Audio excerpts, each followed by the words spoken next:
Hello, hello, hello, everybody.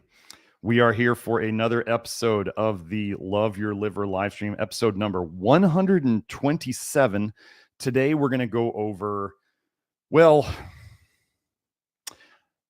someone on my Instagram sent me a message about a post by the Weston A. Price Foundation regarding how important vitamin A is to fertility. And I thought I would do my little expose of the horse shite that this is. So let's start. Joe, if you can show this post, we're going to kind of come back to this post a couple of times. Hey, fish eggs. Spelling an A. Isn't that nice? So let me just start going on to this post, and we'll just address it piece by piece. So Joe, we're going to be flipping back and forth between windows here. So here we have what is behind the decline in fertility and how do we fix it? The answer could be vitamin A. Note that true vitamin A is not found in plant foods, only animal foods. And they want you to read their journal. So let's go over some things here. There is more vitamin A in our human diets now than there has ever been before. Absolutely more. They feed the cows vitamin A. The cow, so they feed them supplements if they're grass-fed. Their freaking butter is bright yellow. There's plenty of vitamin A. They fortify milk with vitamin A if they pasteurize it. The U.S. actually, the FDA decided that we don't have to label vitamin A on food, label vitamin A content on foods anymore because deficiency is so rare in the US. And yet this group continues to promote that there's vitamin A deficiency everywhere. They are completely wrong. Now, about vitamin A in plant foods, and they'll talk about true vitamin, plant vitamin A, animal vitamin A, true vitamin A. Okay. There is no animal vitamin A without plant vitamin A. Cows process carotenoids, plant vitamin A, into animal vitamin A. Humans do this too. We don't need carotenoids and we don't need vitamin A. And I will show this again, as I've done so many times before. Okay. So we're still on this. Why don't healthcare practitioners recommend sources of vitamin A to infertile couples? We'll get into this. There's only one vitamin that they really talk about not taking during pregnancy, if you didn't know. It's vitamin A to prevent birth defects. Now, as we'll be connecting for you soon, vitamin A has been shown to cause folate deficiency. Hey, isn't there birth defects associated with folate deficiency? Wouldn't it be weird if vitamin A toxicity and folate deficiency caused exactly the same types of birth defects? They do. So, but they're saying here that the converse is actually true.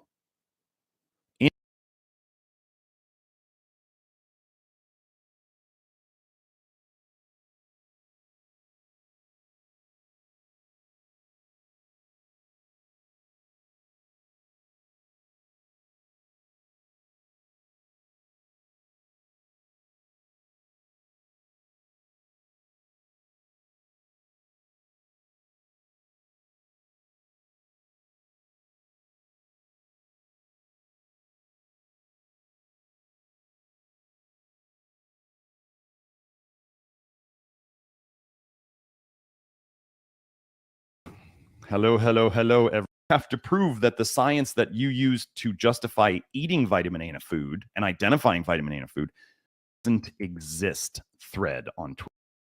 But well-nourished. So just so you guys know, if you're not on Twitter and you want to see the stuff, the random thoughts and the smackdowns that I like to give every day, let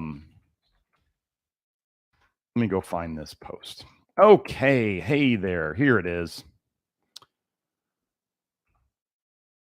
My favorite quote about vitamin A. It has been demonstrated that vitamin A intake among well-nourished subjects may lead to decreased life quality and increased mortality rates. That's your life sucks and you die sooner. There's the translation. Okay. And this is from the neurotoxic effects of vitamin A and retinoids. So what do you think vitamin A does to fertility in well-nourished people? It's probably not good. But well-nourished people who have enough protein and zinc in their diets will tend to have higher levels of vitamin A in their blood. I've been over this a bunch of times. So then they think they're not deficient. But Weston Price says you may still be deficient. It's just the biggest nonsense. Okay. So let me go into some of this stuff. Liver is the best dietary source of vitamin A. Liver is the best source of all sorts of toxic stuff, including vitamin A and copper, which I'll show you. There is more copper, higher copper levels in infertile women. So let's just go into it. I don't really care what they say anymore. We're just going to destroy all of it. Let's just destroy all of it. It'll be fun. This is what I do.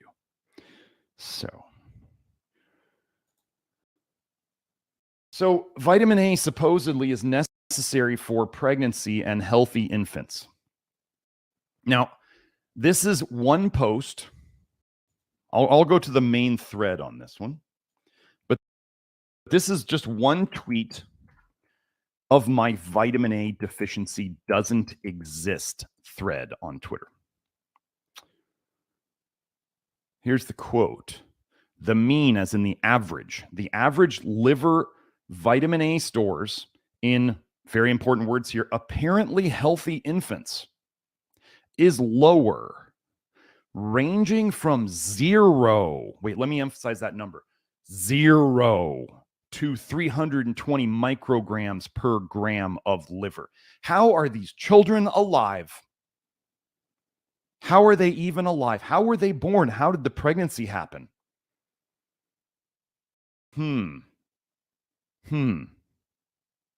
Someone please explain this to me. Apparently healthy infants. Obviously, the authors felt it necessary to say this because they were surprised that these infants could be healthy with 0 vitamin A in their liver. It's not an essential vitamin, folks. It's a psyop. So, I would love to see them argue this. Please. WAPF.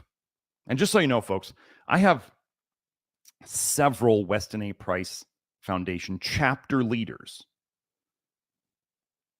who have come to me to recover their health from poisoning themselves with this bad advice.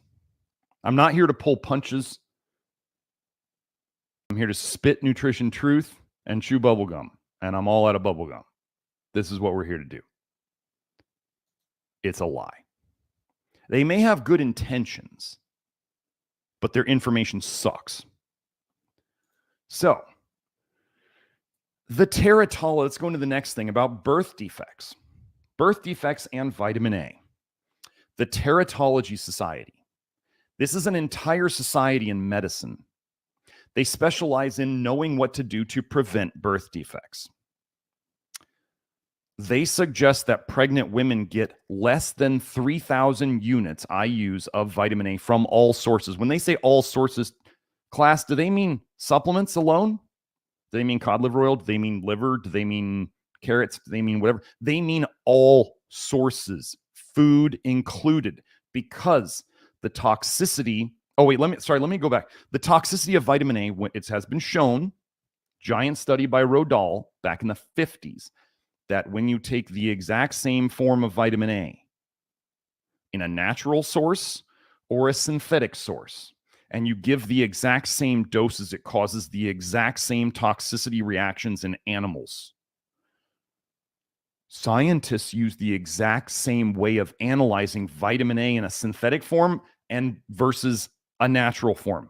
If it's the same form in both, it does the same thing. If you want to join the crowd out there who's trying to say that somehow the same chemical compound in a food acts wildly differently than the same chemical compound in a supplement, it's on you to prove that. You would have to prove that the science that you use to justify eating vitamin A in a food and identifying vitamin A in a food makes that compound somehow different than when it's in the supplement and made in the lab. That's not science, folks. You're not trusting anything about science if you're doing that. So anyway, the average American diet, the SAD, the standard American diet, the SAD diet, people get 7,000 to 8,000 units of vitamin A day from that.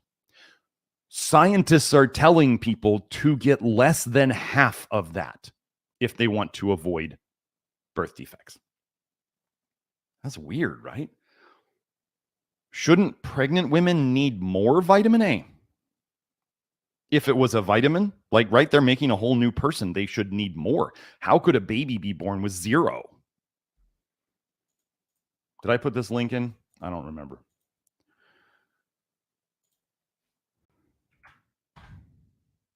I'm kind of feeling feisty lately. If you didn't see my Twitter this morning, I definitely feisty. Oh, let me get this. Here's the study link. And I'll go show it. We'll do a couple things on this one. Let me open this up. Come on. Dietary reference intakes. This is a huge, huge paper. 773 pages right there. You're welcome to look through it. So now, let me go and get the whole thread for this.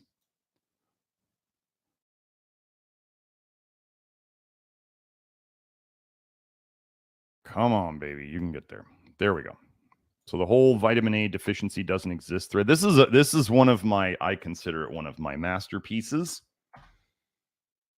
of calling BS on the whole thing. So now we did that. We did this. I mean, seriously, if the Birth Defect Society, if Weston A. Price Foundation is trying to say that too little vitamin A produces birth defects, and the Birth Defect Society on their website doesn't mention a vitamin A deficiency anywhere, and there were infants, that's basically soon after they're born, with 0 vitamin A in their liver, and they're apparently healthy. Who's wrong here? I don't think it's me. So now, the Weston A. Price Foundation loves cod liver oil. They love cod liver oil.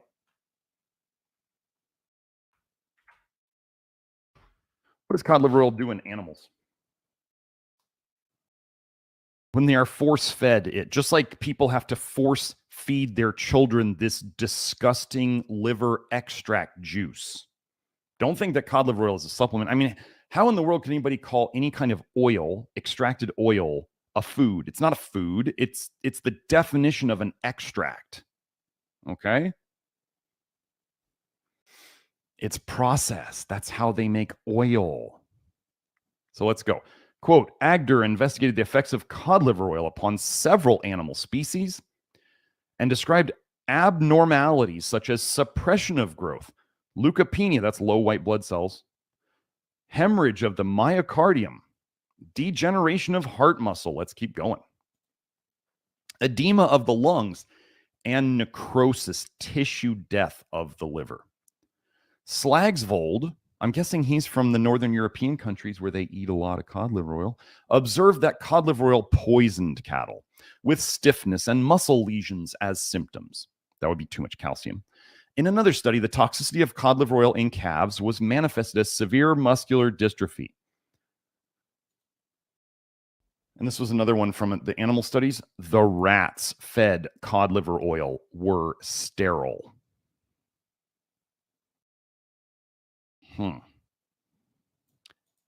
And this is the reference on that. Can't find it online. So let's go back. So this is the cod. This is my cod liver oil thread. Another one of my favorite ones. Put the whole thread here.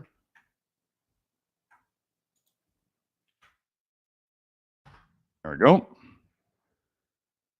Fish oils are garbage, folks. Don't eat them. So now we've done, let's see, we've done children born with 0 vitamin A, perfectly healthy infants. We've got birth defect. The Birth Defect Society says nothing about vitamin A deficiency, and they definitely say that pregnant women should get less vitamin A than normal. We have cod liver oil causing birth defects. And then now I want to go through, since they like vitamin A so much, this is my video from this channel. So you can just find it on the YouTubes. Birth control ruins health. Here's the science of how. Now I'm going to summarize this whole video for you. It has been known since 1975 in the research that birth control pills, hormonal birth control pills, raise vitamin A levels in the blood, and they raise copper levels in the blood. Is it raising natural vitamin A or synthetic vitamin A? It does. That's. You see how stupid it gets? Which one is it? And then they're going to be like, oh no, it's raising artificial vitamin A. Prove it. Prove it, please. You sound silly. It's called the appeal to nature fallacy when people say somehow natural things are always good and unnatural things are always bad. I'm going to guess the mercury in fish is good, but the mercury in fillings is bad. No, they're both bad. It's mercury. Sometimes a toxin is just a toxin.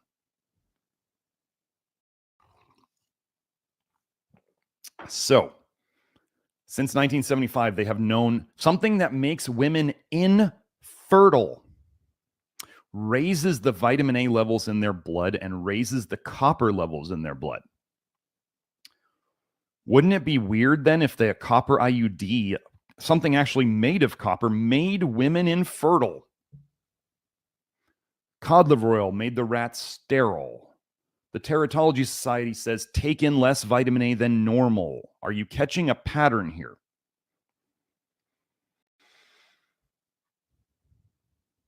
Did I put this? I put this link in there. Yes, I did. Okay. So, I mean, I could hammer on vitamin A all day. Oh, wait, you know what I actually didn't do? Let me get my Bill Gates thread. I got to find it again.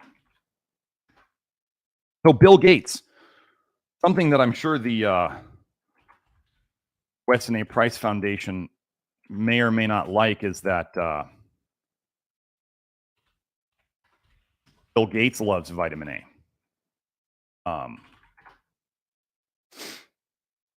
Bill Gates loves vitamin A. He wants to, let me show you here. Oh, for those of you who are still stuck on the ivermectin and the fenbendazole is going to save the world and all this stuff, ivermectin causes infertility. I've been over that in a whole nother study. Azoles, albendazole, also pushed by Bill Gates. Azole, that also slows your detox system and increases vitamin A in your system. Do you think, are you out there thinking that Bill Gates wants you to live? Or do you think that Bill Gates would love for there to be less people around and especially less children around? These are the things that Mr. Gates supports. In his own words, less people, pokies, not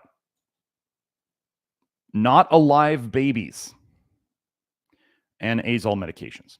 And then we get into all the vitamin A stuff.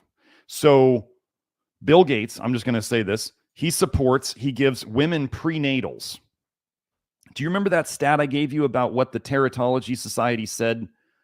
Women should get less vitamin A than 3,000 units a day. Bill Gates and the Vitamin Angels help provide multivitamins to women in third world countries. Guess how much vitamin A is about in each of the multivitamins that they give them? 3,000. What's the number they wanted women to be below? 3,000.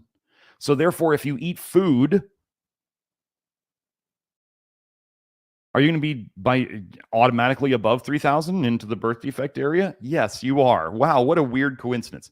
Mr. Gates has supported genetically modified foods to be grown that make vitamin A. He's behind golden rice. He's behind vitamin A producing bananas. He's trying to make what they call bio fortified foods, which is like hybridized foods that make even more vitamin A. Bill Gates loves vitamin A. Let me find it.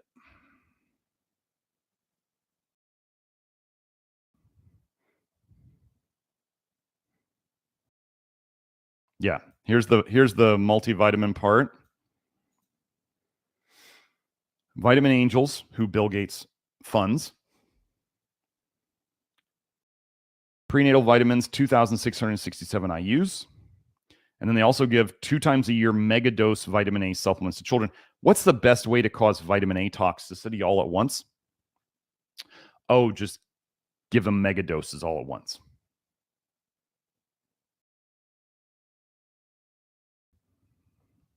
They were really upset. Oh, the Bill Gates thread. Got it.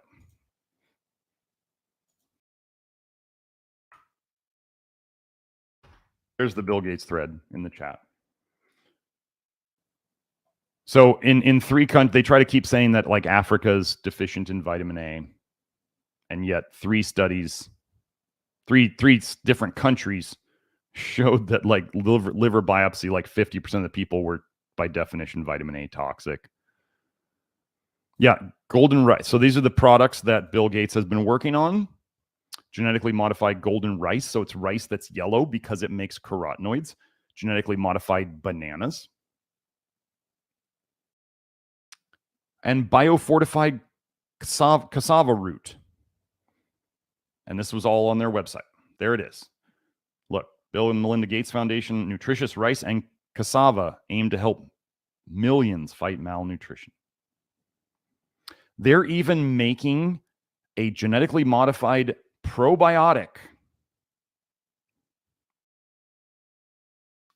Bacillus cereus, HU36, which makes carotenoids that are more bioaccessible and bioavailable about 4.5 times as high than beta carotene. Do you know that there's papers? Here, let's do this. Carotenoids sludge. PubMed. Let's find it. Come on, show it to me. They made carotenoids out of like sewage sludge. I won't worry about it. Anyway, birds of a feather flock together, right? So they're making probiotics.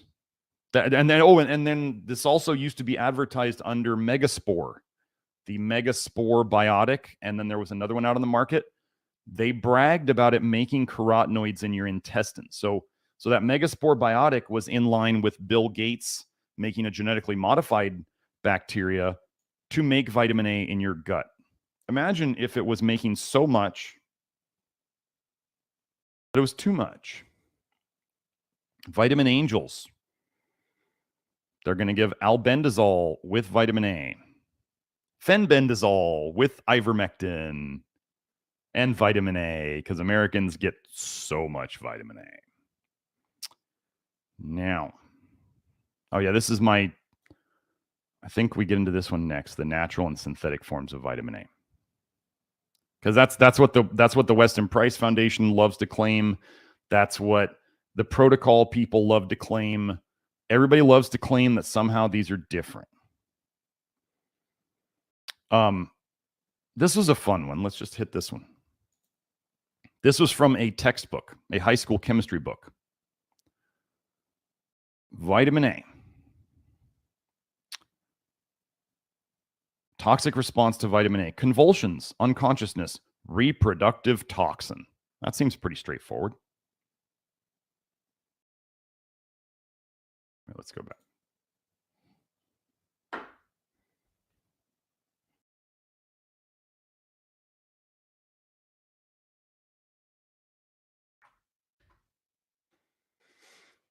We're going to build from here, as I said.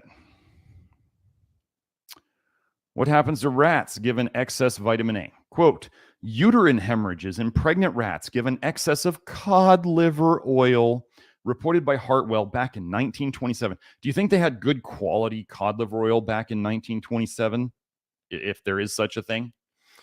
They were reproduced. Okay, so science is based upon being able to reproduce things. One scientist does it, and then another scientist reproduces it to validate it.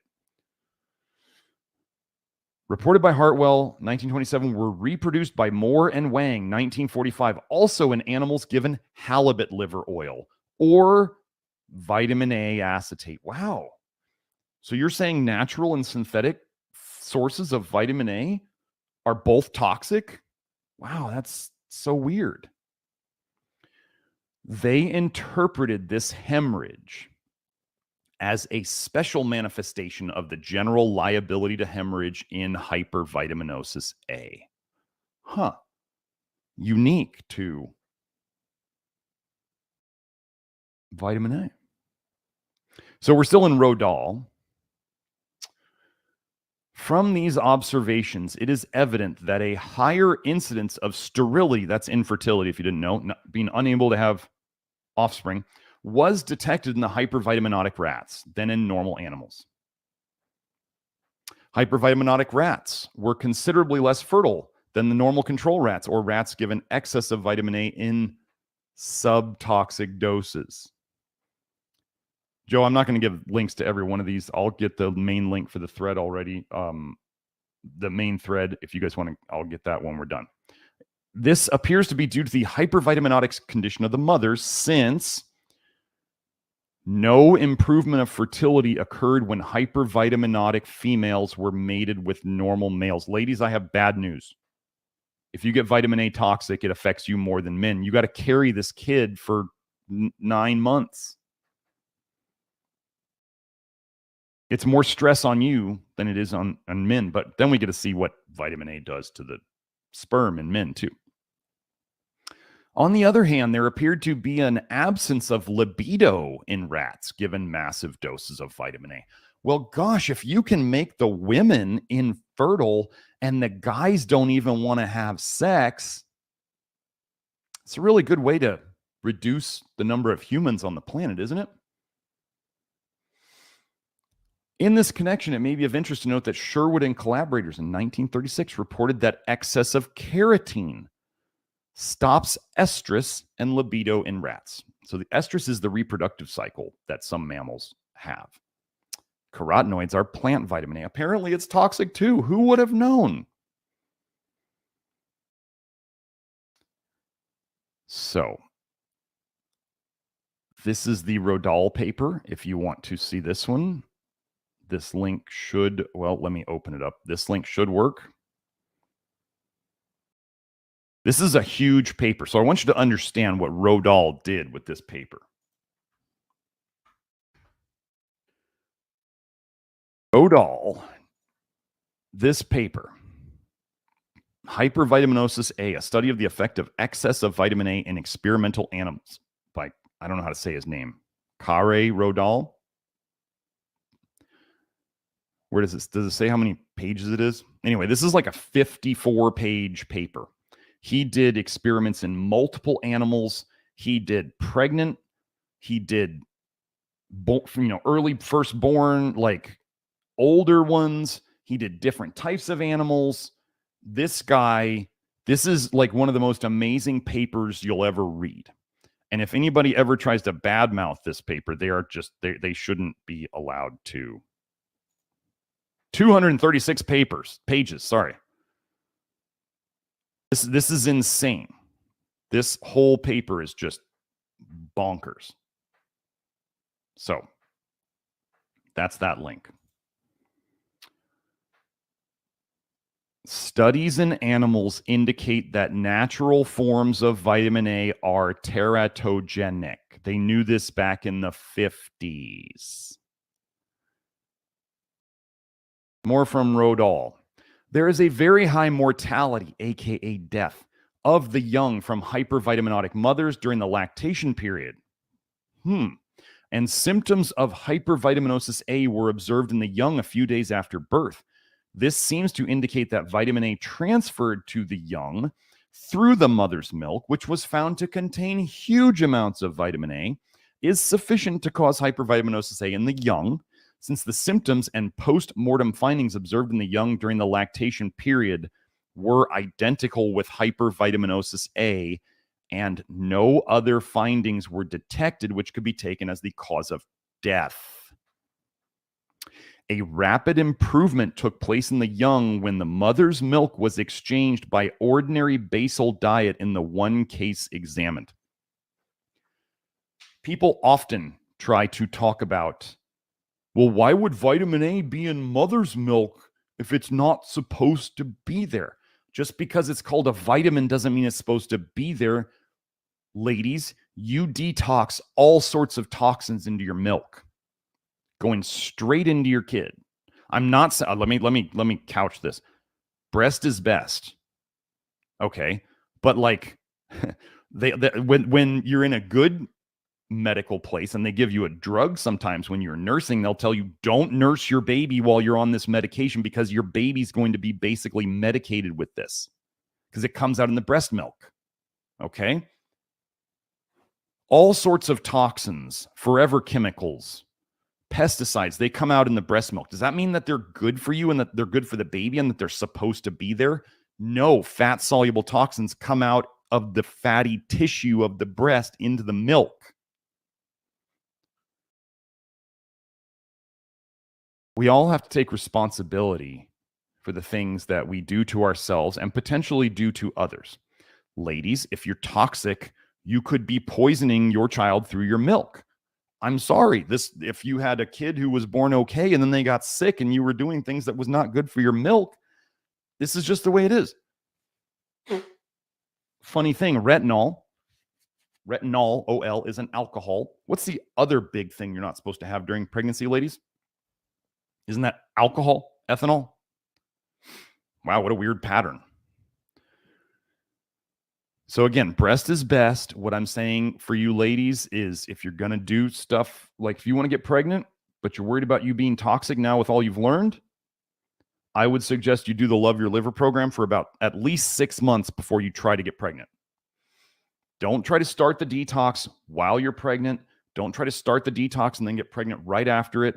Why do I do this? Because if I take extreme responsibility for the advice or the suggestions that I might make.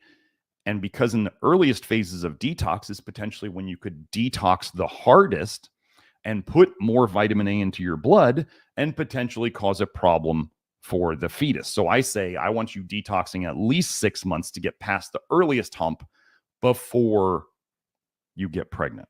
Okay.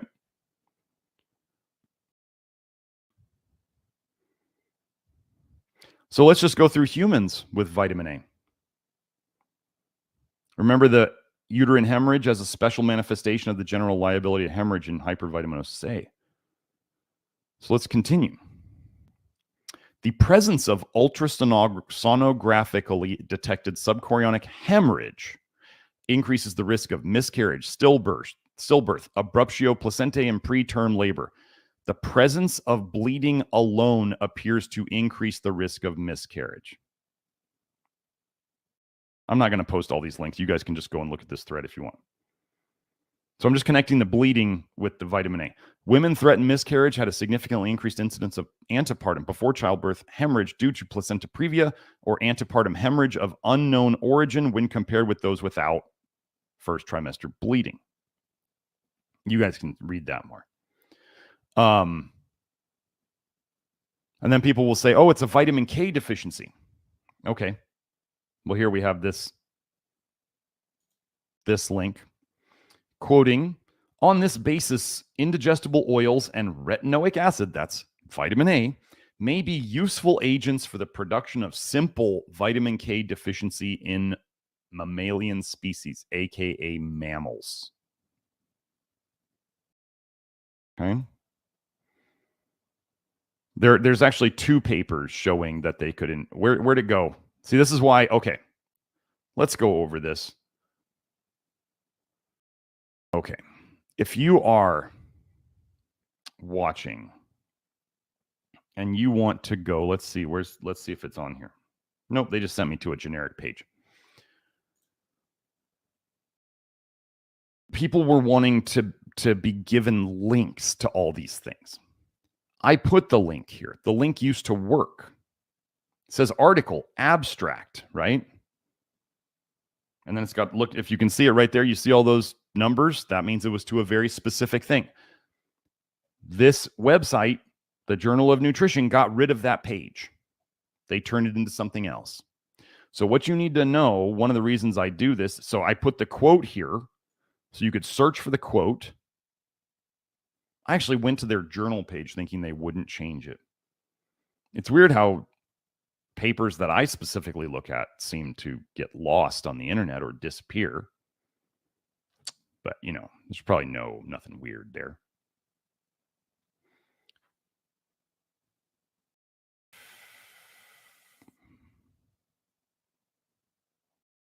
I don't want to read all this. This is just... Oh, this is a good one, though. Let's say, so they're warning people about high vitamin A intakes. Let's do this one.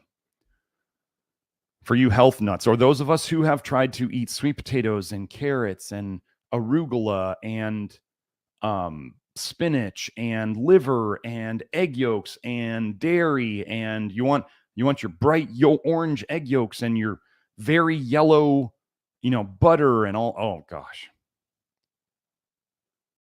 Quote, concern regarding teratogenicity. Okay, I'm going to get it.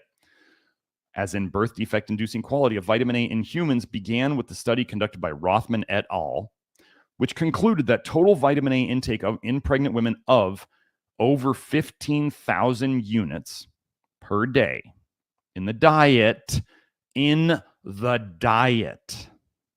or more than 10,000 units in the form of supplements, because that's supplements plus the diet. Remember, the average diet was 7,000 to 8,000 a day.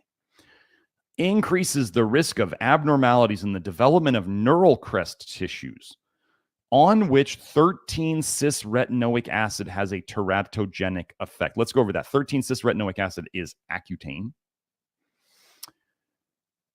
Here's the important part. Intakes of this order, 15,000 units a day from food or 10,000 units a day from supplements plus food, are not rare.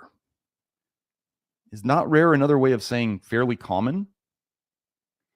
In populations of high-income countries like the US, maybe, whose habitual diet contains higher levels of vitamin A than those recommended, and who often consume vitamin supplements and or foods rich in preformed vitamin A, such as liver. And here's the other quote I like so much. So anyway, I'm gonna link this. I think there's enough there. Y'all can go and read that for yourself. But this is my Bill Gates thread. Possibly one of my best threads. And they changed the website. Okay, this is the cod liver oil thread. This is the birth control one. Okay, so while we're here, copper. The Weston Price Foundation likes to suggest that you eat liver so you can get lots of copper. The protocol people push lots of copper. The revolution people push lots of copper. And the Ray Peters push lots of copper. How do I know this? Because I have lots of people who were broken by these fools. How do I know about it? Because I did most of it. So if any of you think that I'm coming at you, I'm coming at you from a place of I already did the mistake. I did the Ray Pete thing. I got so fat on it. I did the Weston Price thing. I spoke at a Weston Price convention on nightshades. I did the Weston Price thing. I never did the protocol thing. Thank goodness. And the copper revolution thing is just insanity. So, gosh, what does copper do to fertility? Okay, well, let's do this. There's a copper IUD.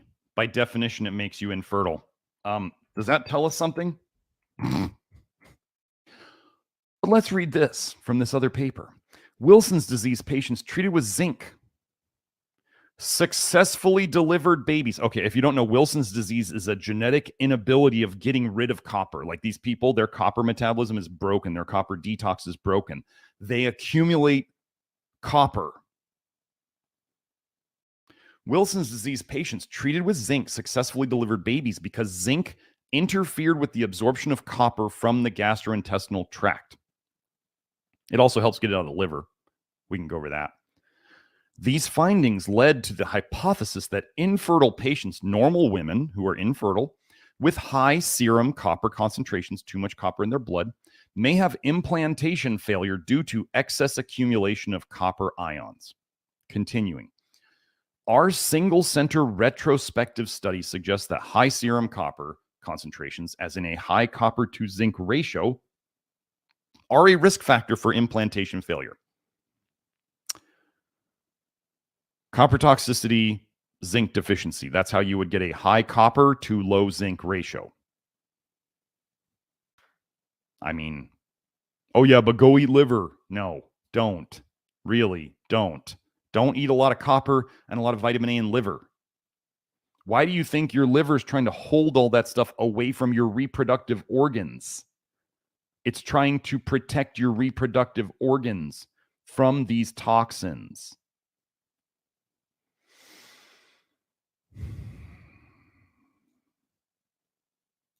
Here's an interesting thing. A literature review of the effects of copper intrauterine devices on blood copper levels in humans. Now, I want you to remember that your liver can store copper and does store copper and does accumulate it. 4 studies showing significant increases in blood copper levels with use of IUDs. Now, they do say 8 didn't show an increase, but I'm going to tell you that's because your liver's storing it as fast as it's coming out. And in these, let's say 4 studies with these other women, their liver was not able to store it as fast as it came out. Oh, but then they add this at the end. This is a good little addition. Investigators in all studies reviewed appeared to have evaluated for total copper rather than free copper. Free copper is the worst of all. It means your body has not bound a protein to it, various copper binding proteins, to protect you from the copper. Ceruloplasmin is made to bind to copper to protect you from the copper. GHK is made by the body to bind to copper to protect you from the copper. If you don't have the things to protect you from the copper and you have free copper wandering around, it's worse for you. This does not mean that bioavailable copper is anything other than pseudoscience. So which raises questions about the clinical significance of all research on this subject to date. Wait, they brought into question all the research on copper IUDs to date. Do I bring up questions in the research?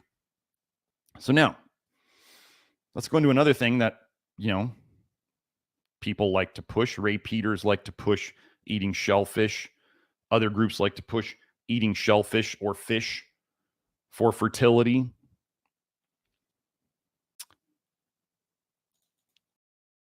Mercury. Mercury is always one of the fun ones where people go, the dose makes the poison. And I go, okay, what dose of mercury is not a poison? They never have a good answer for that one. Why is that? I say, when is mercury not a poison? Or one man's food is another man's poison. Is there somebody that mercury's good for? Or hormesis. What's the hormesis dose of mercury that helps you to be healthier? Like sometimes, folks, a poison is just a poison. If it's not an essential nutrient, And there are obvious toxic doses when you get too high, and you can notice symptoms.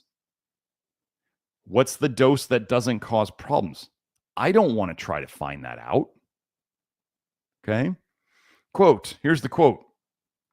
Higher blood mercury concentration is associated with male and female infertility.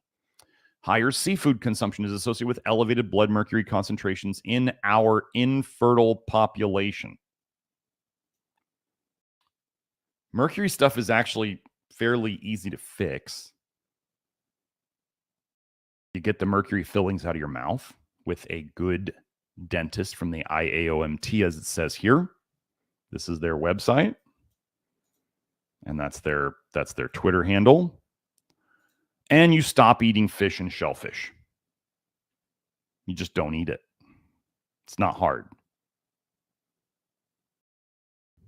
And then you make sure if you're willing to test and not guess, then what we do is we fix your zinc and your selenium, which are two critical minerals for getting rid of getting rid of mercury and cadmium, which are both found in fish and shellfish. And if you think the zinc in like oysters or whatever is good for you, I'm going to tell you that it's there because the oyster needed to protect itself from the copper and mercury that's in it. They have the same defense mechanisms that we do.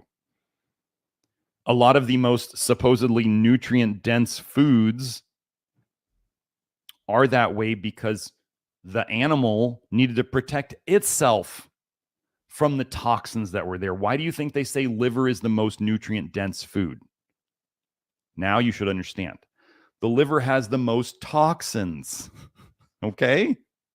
There's reasons for this. It's more important to eat low toxin foods than it is to eat nutrient-dense foods.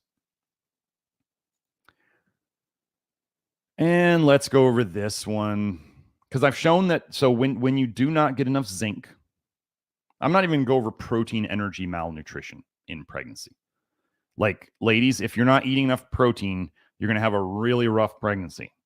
In naturopathic medical school, my ND midwife, obstetrics teacher said that what she got a lot was like with preeclampsia in young women. These young women would get preeclampsia, the high blood pressure with pregnancy. And she said all she had to do to fix it was get them on 100 grams of protein, total protein a day. That's it. She said, if you have them on 100 grams of total protein a day, they will not get preeclampsia. I mean, she's like having them eat like even garbage protein shakes and stuff like that. But that's all she had to do to fix that. Like protein energy malnutrition, you're making a whole new human.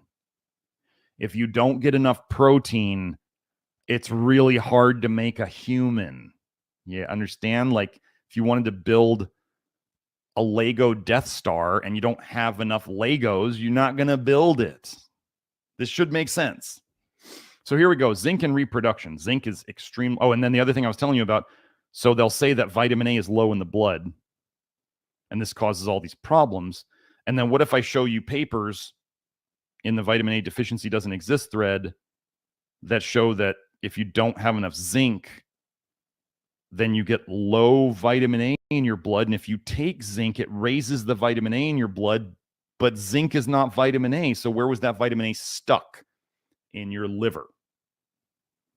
So a lot of times when they say there's a vitamin A deficiency, it's really actually a zinc deficiency. And now let's look at all the different things that zinc does. Zinc deficiency does to reproduction. Zinc and reproduction, effects of zinc deficiency on prenatal and early postnatal development. If you ever need to find a paper that I look at here and you can see it on the screen, you can search for the title or you can search for the PubMed ID. So you would just take this number. It's only like 8 digits. You would copy it. You would put it up in the search engine. And it will take you to exactly the same paper. Okay? Except now I lost my highlighting. There it is. Okay. 44 years ago, zinc deficiency in mammals was shown to be teratogenic. That means birth defect inducing. Maternal, motherly zinc deficiency produces effects ranging from infertility and embryo/fetal death, aka miscarriage, to intrauterine growth retardation and teratogenesis. Postnatal, that's after birth, complications of maternal zinc deficiency can also occur and include behavioral abnormalities. This would be like depression, ladies. Impaired immunocompetence, that's bad immune system, and an elevated risk for high blood pressure in the offspring. So your own deficiencies and toxicities while you're pregnant can affect your children later. Now, zinc deficiency. So vitamin A toxicity and copper toxicity both fight against zinc. You need zinc to counteract copper excess and vitamin A excess. So these can all be, whatever they're looking at, they might find zinc deficiency. If they're looking for that, they might find vitamin A toxicity if they're looking for that, or copper toxicity. They're all the same thing. It has been suggested that developmental zinc deficiency in humans can present a significant challenge to the conceptus. That's the baby. Increasing, I believe. Let me just double check that. I don't know that I've come across that word.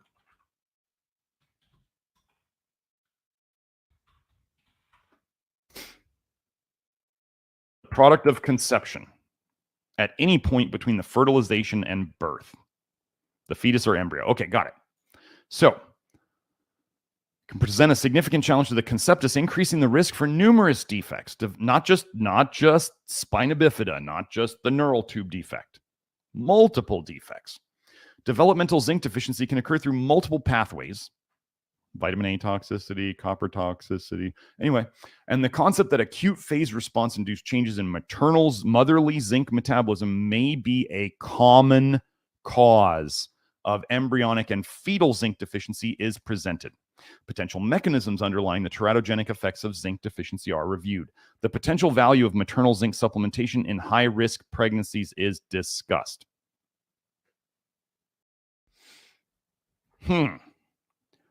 This is like where they try to say that vitamin A deficiency can cause night blindness and dry eye and may cause skin problems.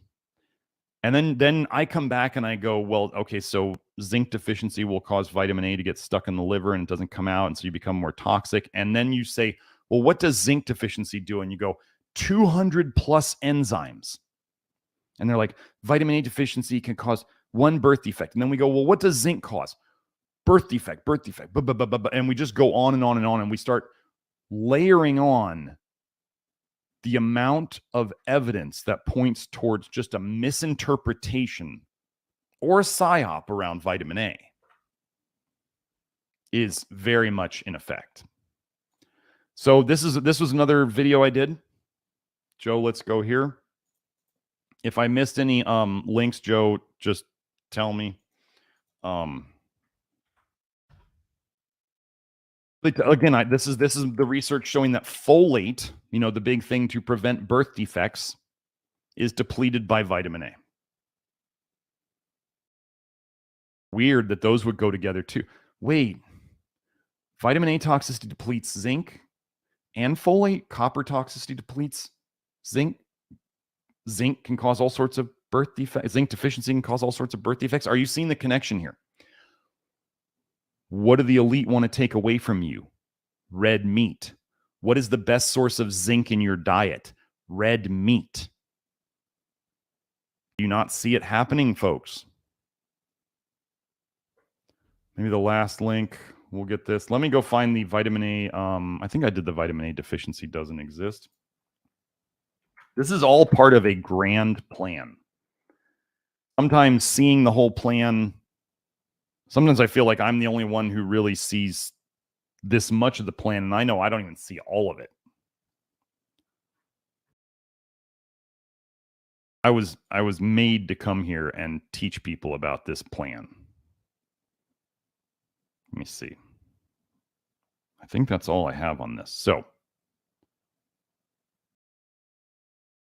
okay, let me move this over so I can see myself now. Oh, I got that. Joe, can you take that off the screen? There we go. Thanks. So I don't get the window effect. So now let's get to these super chats. Let me move this over too, so I'm not looking over here. Okay, let's go find those super chats. Thank you for the super chats, y'all. So anyway, just a summary of the misinformation. Vitamin A can do things. Poisons do things. I want you to understand. The whole basis of the pharmaceutical industry is that they are using poisons to do things. Poisons can relieve symptoms. Could infertility be a symptom? Sure. Could somebody take a bunch of vitamin A and all of a sudden they're like, oh, we finally got pregnant? Yes, this can happen. And then what the research shows is that their kids are super allergic and asthmatic. And if you look in that Weston Price Instagram post, you'll see women saying, my kids now have an egg intolerance. Well, gosh, what do you think the kid's body doesn't want anymore? It's toxic in vitamin A. Maybe some of these women doing the Weston Price thing, they were just under eating. Maybe they came from veganism and all of a sudden they start eating meat and eggs and dairy and they're just not under eating anymore. And boom, they get pregnant. There can be all sorts of explanations for why they finally got pregnant. What I can tell you is that we have lots of women who finally get pregnant on the program or get pregnant again on the program, and they find that these pregnancies are the easiest ones they have. If you're here right now, or if you come here later to watch this video, and you are working in the Love Your Liver program or with me directly, and you had easier pregnancies, or you finally we had one woman 5 years of unexplained infertility, and then she finally got pregnant after a year of work with me. So it was 6 years, but 5 years before me and a year of working with me, then she finally got pregnant. Women have easier deliveries in this work. But if you have any of that stuff, please comment below, comment in the chat. Make sure to like and subscribe the video and all that jazz. And now let's get to the super chats. But don't think that vitamin A is going to make you pregnant. Don't do more copper. It's infertility toxin. That's what they use it for. Don't eat fish and shellfish and get the mercury out of your mouth. Like, those are all just basic things. So we have, okay, Eminem. Eminem's up. Let's see. Upcoming episode suggestion. Nutrition Detective's view on cholesterol and cholesterol levels, good and bad cholesterol, and whether high cholesterol is good. High cholesterol is not good. Okay. I'm going to hit on this real quick. Studies have shown, and this makes sense to me knowing what I know about the liver. I'm going to do the same thing. If you're in the Love Your Liver program, I talk about over and under types. Over and under types, it's not a set in stone thing, but generally over types are overweight and they tend to have lots of really high values on labs. They just got too much stuff going on. Under types tend to be underweight, and we often see low patterns on their labs, like things are stuck in their liver. Okay. Over types often have high cholesterol, and under types those are the people that we would tend to see low cholesterol in.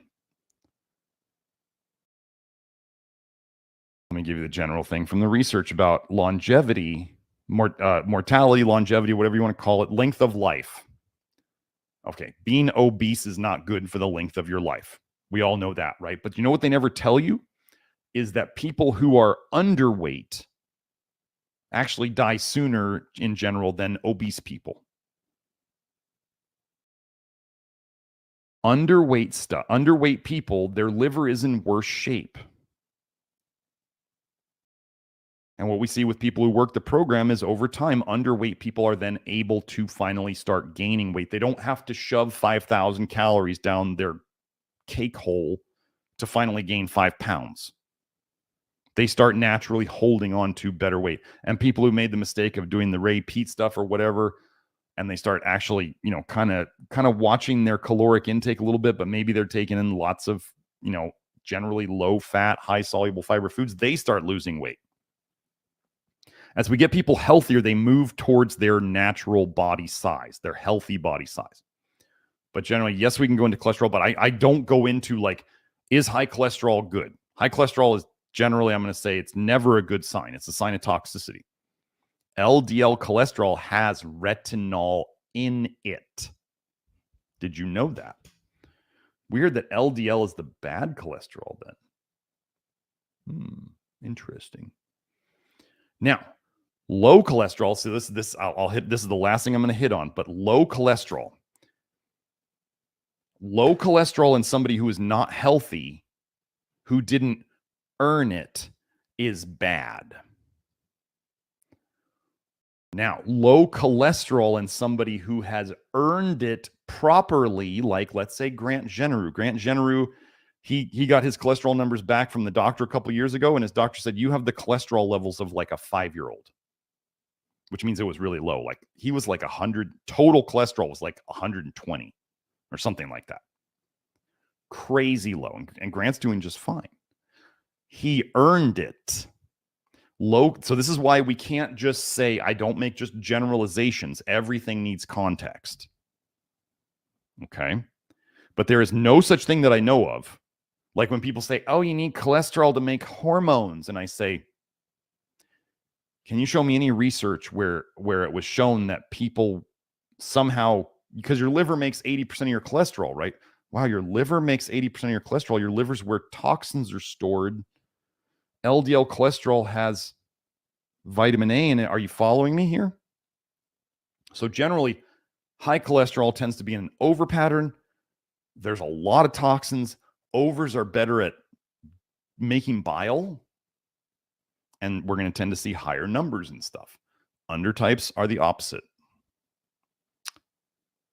But yeah, high cholesterol is never a good situation. But I would, for somebody, let's say I had a new client coming to me, who's going to be a better situation? And I mean better by like better of the two bad situations. The better situation would be high cholesterol. The worst situation would be a sick person with low cholesterol. So, but we don't just go across the board saying it. But I was saying before, people say that, oh, you need cholesterol to make hormones. And I go, show me any evidence in the research of somebody's liver being unable to make enough cholesterol to make their hormones. Can you please show me that? Because people out there who love to justify their toxicity and their high cholesterol levels will say, oh, you need cholesterol to make hormones. So if you want to have high hormones, you got to take in lots of cholesterol. And I'm like, that doesn't make any sense. Can somebody show me that raising your cholesterol makes more hormones? Or that there's actually a thing as a cholesterol deficiency and nobody shows it to me? But we'll go into it. I'm going to have Kelsey help me on that one because Kelsey will help me with the nicotinic acid part of it. Oh, yeah. Yeah. My cholesterol level is looking really good now since I got on the nicotinic acid. I'm working on figuring out, putting together. Kelsey and I have another show to do on PGP inhibitors and all that stuff. And then I'll get to my labs show. So.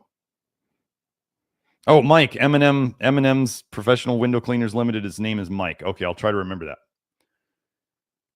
So let's go back to Ramon. He says, and thank you for that, Mike. Thank you for that super chat. And thank you, Ramon, for your super chat. Episode number 125 on magnesium is one of your best ones. Would love to see one where you go into depth on zinc and then talk about your zinc product and its use. Thank you. Yeah. I might do that. I take this work very, very seriously. Oh, sorry. Shaking my desk. And what I mean by I take it very, very, very seriously is, let me give you a quick example. And the person who I'm talking about, he watches the show. He knows I'm talking about him, and he's not the only one who has done this. He will not be. He was not the first. He was not the last. But with zinc, people start getting into. Okay. So let me show you. Let me pull up a. Let me do this. Let me move this over here. Let me hold on. I'll share it. I'm going to use my other screen, Joe, so hopefully you don't zinc hepatic. There it is. Okay, so Joe, if you could show this one. Okay, so this is where people hear what I say. So Ramon, this is why I'm very cautious with zinc. Even with my clients, I have them do what we call the zinc experiment, where they slowly ramp up.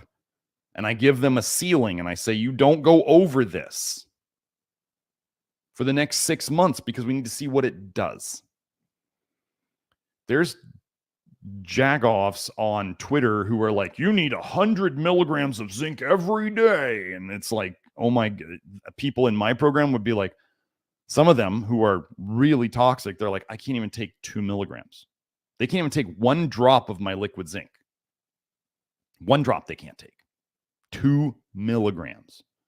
Nothing against them, but I take this job very seriously. So I would never say something as ignorant as saying everybody needs the same dose of zinc. That's why a zinc show is because let's say this research right here. Effect of oral zinc regimens on human hepatic copper content, a randomized intervention study. So they're going to give zinc supplements and they're going to see what happens to how much copper is in the liver. People are going to hear this and they're going to be like, oh, I had actually pulled up this study. I had it in my tabs. And I thought, oh, I'll go over it since we're talking about copper and zinc and pregnancy. And it's not just that zinc inhibits intestinal copper uptake. It's not just that. Zinc helps, as they're about to show you, zinc helps kick out copper from the liver. Where does it go then? That's the question. So they used copper 64. So they put a radioactively labeled copper into their liver. Wait, but the liver doesn't accumulate copper. Yes, it does. That's how they do the studies, smarty. Come on now. So they wanted to examine how much 4 weeks of treatment with different zinc regimens reduced the hepatic radio-labeled copper content after oral radio-labeled copper administration. They took copper pills and it stored copper in their liver. I mean, how many times do I have to explain this to people? And test if alternative regimens were non-inferior. I think this is the politically correct way or the non-offensive way to say better to the standard regimen of zinc acetate 50 milligrams times 3 daily. So zinc acetate is an form of zinc. It is like the worst form of zinc you could take. Zinc acetate. Just remember the in the start of the word. And they were giving 50 milligrams 3 times daily. Some people here would just freak out. So the WD, what is the WD standard? What is that? Oh, Wilson's disease. The Wilson's disease standard treatment of zinc acetate 50 milligrams times 3 reduced the hepatic copper content from 26.9 to 13.3 of the administered copper. Zinc reduced the newest copper they put in the liver. Okay, doesn't it make sense that it's like if you're putting, if you're storing stuff in your garage and then all of a sudden you decide you put it in there kind of in layers, right? Almost like an onion, right? You fill up the outer layers first. And then as you come in, like you get to where the door is, you can only go in the door. Maybe some of you have closets like this, right? The closet is slowly filling up and you can barely get in there. I know somebody X in my life who used to have a closet so full she couldn't even go in it. So if you're going to clean out that closet, you would start at the most recent stuff you put in it, right? Because you can't go deeper into the closet because it's full. You have to clean out the recent stuff. So this doesn't mean it's digging out half of the copper in your liver. It's doing the most recent stuff first. So zinc gluconate was non-inferior, better It went from 35.8 to 17.4. So it's still about half. Zinc acetate, 150 milligrams. So instead of 3 times 50, they did 150.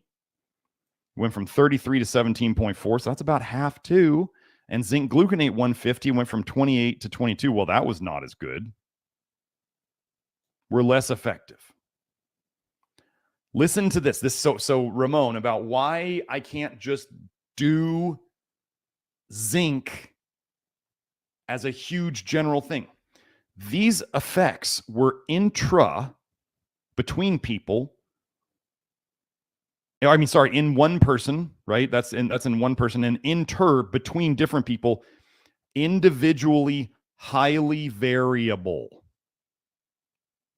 Within one person, the effects were very different, and within different people, the effects were very different. Oh my gosh, this should be, as a practitioner, I look at this and I go, this is exactly what I see.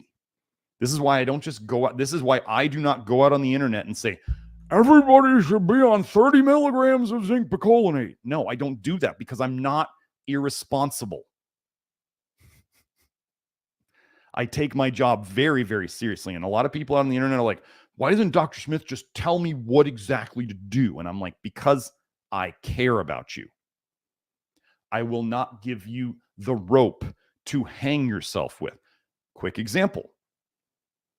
Oh, wait, and 14% had no effect on any zinc regimen. Well, how would they know that unless they tested? We test, we don't guess. So what do? We test people, we look at where they are. We find out maybe if they've had any negative reactions to zinc before, or if they tolerated zinc great. And then we have them slowly ramp up in zinc dose to see how they tolerate the different zinc doses. And if they hit one dose where, let's say, they start dumping too much copper out of their liver and they get negative symptoms, then we back them off from that. Oops, sorry, that was too much. So we use history, we use labs, and we use their response. This is what people get when they work with me or Nathan, or hopefully we're going to have a new practitioner soon with us too. Won't say who that is, but this is what we do to get it right. Because I take it seriously.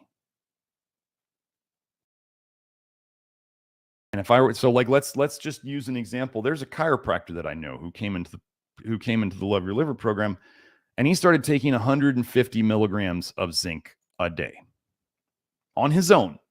He was not testing. He was guessing. And he found out, like I tell people, that generally zinc, do I believe in copper deficiency? Not really. Do I believe in zinc toxicity as a possibility? Absolutely. Where does zinc toxicity start in the literature, in the case studies? At about 100 milligrams a day. That's the minimum of where zinc toxicity case studies seem to start. But you could have people who take 2 milligrams a day and feel bad. Is that toxicity? It may not be toxicity. They just don't feel good on it. So these are different things. He took 150 milligrams for a while and he got his ass kicked. He got his ass handed to him. And he came and told me about it because he's a man and he can accept that he chose to do that. And he took the consequences. And he told me I shouldn't have done that. And I was like, you shouldn't have done that. This is why I tell people that zinc toxicity is legit. And you can mess yourself up. It goes away fairly quickly if you didn't do it for too long. You just stop taking the zinc. It's not that hard. But doing a whole show on zinc, like I could go over the type of zinc I like, but then I get people who, I don't want to give people a loaded gun with no training and with no information.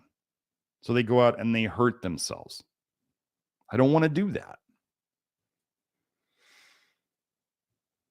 So I may do something on that. I understand why people would want that. We're working on a new zinc formulation, a new type of zinc that is not really out on the market. And hold on one sec. I saw the comment, Joe. Let me get to that. Was that all, Joe? Was that all of the super chats, or did we have any more? Oh, there. No, we got Carol right here. Sorry, Carol. My brother has high heart rate jumps to 130 during rest and sweats a lot with cold feet. He is taking beta blockers. What do I recommend? What about CoQ10, chlorophyll, and nascent? I don't know how to say that word. I've never looked it up how to say it. Nascent or nascent iodine for low thyroid. Well, Carol, thank you for coming here. I can tell by your question that you're very new to my work. I have a whole show on iodine. I absolutely do not like potassium iodide. Nascent iodine is the only iodine I would use, but it is something that I do not use until we are very, very deep in me working with somebody and we actually think there's an iodine deficiency. Iodine deficiency is not happening in Western countries. It's not. Selenium deficiency is. But iodine deficiency, no matter what you read on the internet, it's not common. And vitamin A deficiency, or I'm sorry, iodine deficiency problems come from vitamin A toxicity. I think you should go watch my thyroid show from a couple ago. I went into iodine deeply there. Now, CoQ10, if you were to try it and it helps, that's great. If it doesn't do anything good, then don't take it. CoQ10 is kind of a Band-Aid. We want to make our own CoQ10, not have to take it. But if it helps short term, that's one thing. Chlorophyll is absolute garbage. Forget about it. Throw it away. Let me talk about chlorophyll, the supplement chlorophyll. If you go, for those of you who want to do the research, chlorophyll in plants has a magnesium in it. True. This is like the difference. So this is like an actual, the natural stuff is different than the synthetic stuff. This is an actual true difference. Chlorophyll in plants has a magnesium in it. The stuff you're sold in droppers at the store is sodium, copper, chlorophyllin. So notice how it doesn't say chlorophyll, it says chlorophyllin. Sodium, salt, right? What the half of salt, the molecule. Sodium, copper, chlorophyllin. It's a copper supplement. If you weren't around for this whole show yet to this point, copper is toxic to humans. We don't want it. It's a toxic metal. You can't avoid it completely, but you definitely don't want to be taking extra of it.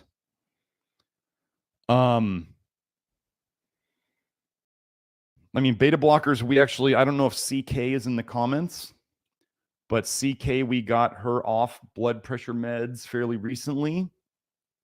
We do a whole approach. What is driving this problem?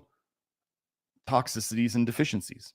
So what do? We fix the toxicities and we fix the deficiencies. This is most easily done and most effectively done if you work with myself or Nathan. And we do the testing, the hair testing and the blood testing and the consult, and then the 6 months of support that's included in the consult. If you go to nutritiondetective.com, I think it's either book a consultation or something about consultations is the link on the tab. And that's the private work we do. If you just want to do the members.nutritiondetective.com, that's the Love Your Liver program. But it's not just a problem like this is not simply going to be solved by taking the right supplement. It is much more important to people's health these days. Everybody's gotten into the what can we add? It's like the whole nutrient-dense foods.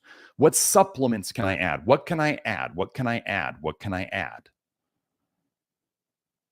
The solution is more likely to be found in what can you take away?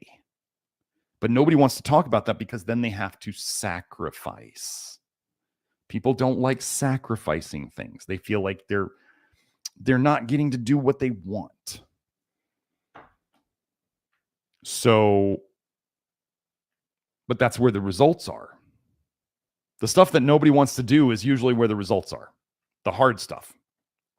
So Yeah, that's that. CK, if you're here and you want to make any comments, yeah, CK was starting. She was really worried about her blood pressure, and she was working with me, and we kept talking about it in the office hours, the support that I give people, and we just walked her through it and just she had enough time in it to eventually see that her blood pressure was normalizing when she monitored it, and then we fixed it.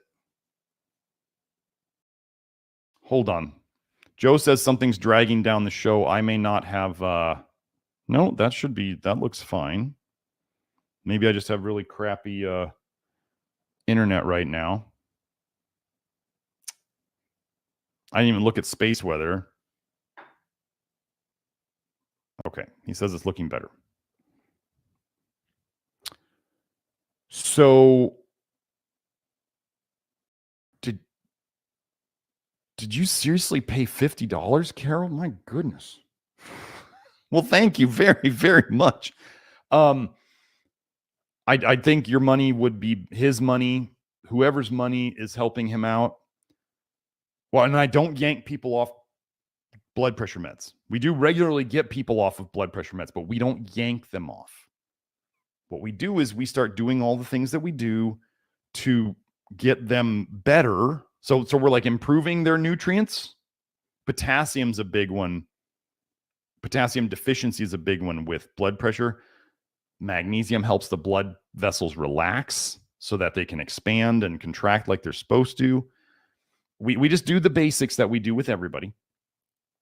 And then, and nicotinic acid, which we have the articles in the program.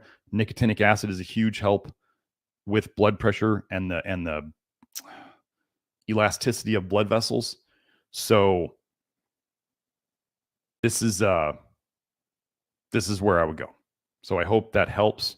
I can't, comment on his diet. Like, I mean, if somebody was drinking alcohol regularly and they have blood pressure problems, this is just an example. I don't know if he's doing this, but if they were drinking alcohol regularly, like taking things away, that's the first thing they need to do.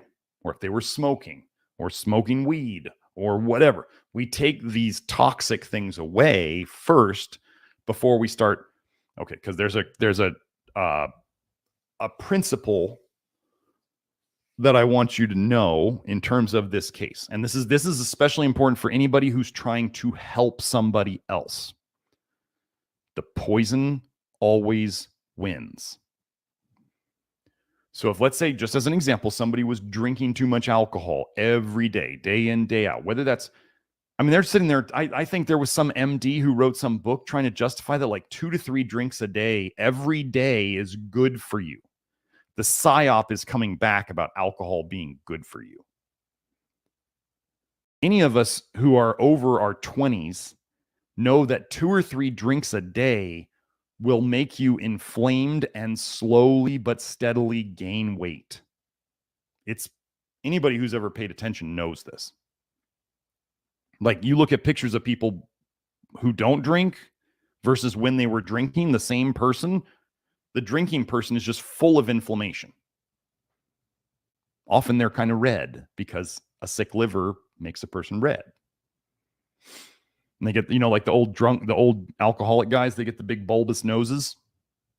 That's their liver. So we can't out supplement somebody who's actively poisoning themselves. It just can't be done. The poison always wins. Like, could we improve their status? Sure. Are we going to fix it? No. The alcohol is eventually going to overpower whatever good we're trying to do. The poison always wins. That's it. So, okay. So thank you for that super chat, Carol. I hope you got something out of it. And Carol gave another super chat. Thank you, Carol. What is FMT with leaky gut? And she said, thank you so much in all caps. You are welcome.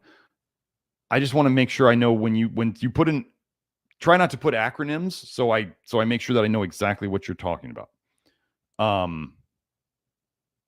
So if somebody sees what she puts, let me see. I hope Carol's still here.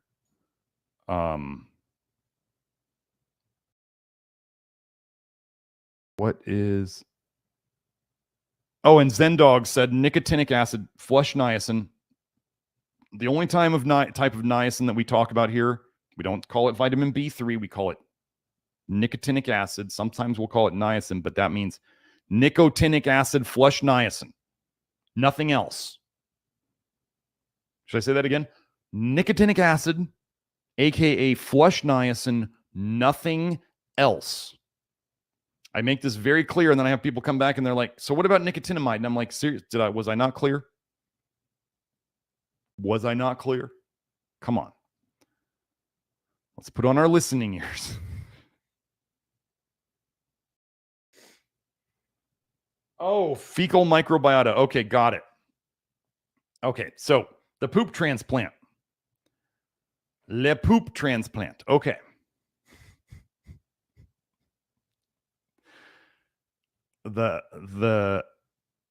Okay. So FMT, fecal microbiota transplant. Oh, I'm very familiar with this. You want to know about the poop transplant? I actually thought about when it was getting popular, this was years ago, I actually thought about offering, since I was a pretty healthy guy, offering to, like, people could fly to Tucson and I would I would be the donor and I would prep it for them. And then they would, basically use my poop as their transplant, because then what the research has you do is you got to do, like, the only test, they don't do a lot of testing on it. They're like, test it for STDs and test it for like a couple other viruses. And that's it. Anyway. So fecal microbiota transplant, let me just go over that. So we'll go over how it relates to leaky gut. Fecal microbiota transplant is basically, you are either going to, and this can be done in a hospital or it can be done at home. You do it in the hospital, you're looking at, like, I don't know how many thousands of dollars for the doctors to do what you could do at home. And it's not like this is a sterile procedure that you need a hospital for it. So it's definitely not sterile. You are going to have a donor's poop. If you're doing the enema version, they're going to basically put the poop in a blender, put some water in there, blend it up, run it through a filter. Then the poop juice goes in an enema bag and you put it up your pooper. And you hold it up there as long as you can, and then you poop it out. And in theory, the bacteria from the donor are now in your gut. There are other places that make capsules out of the poop juice, and you swallow them. I'm like, ugh.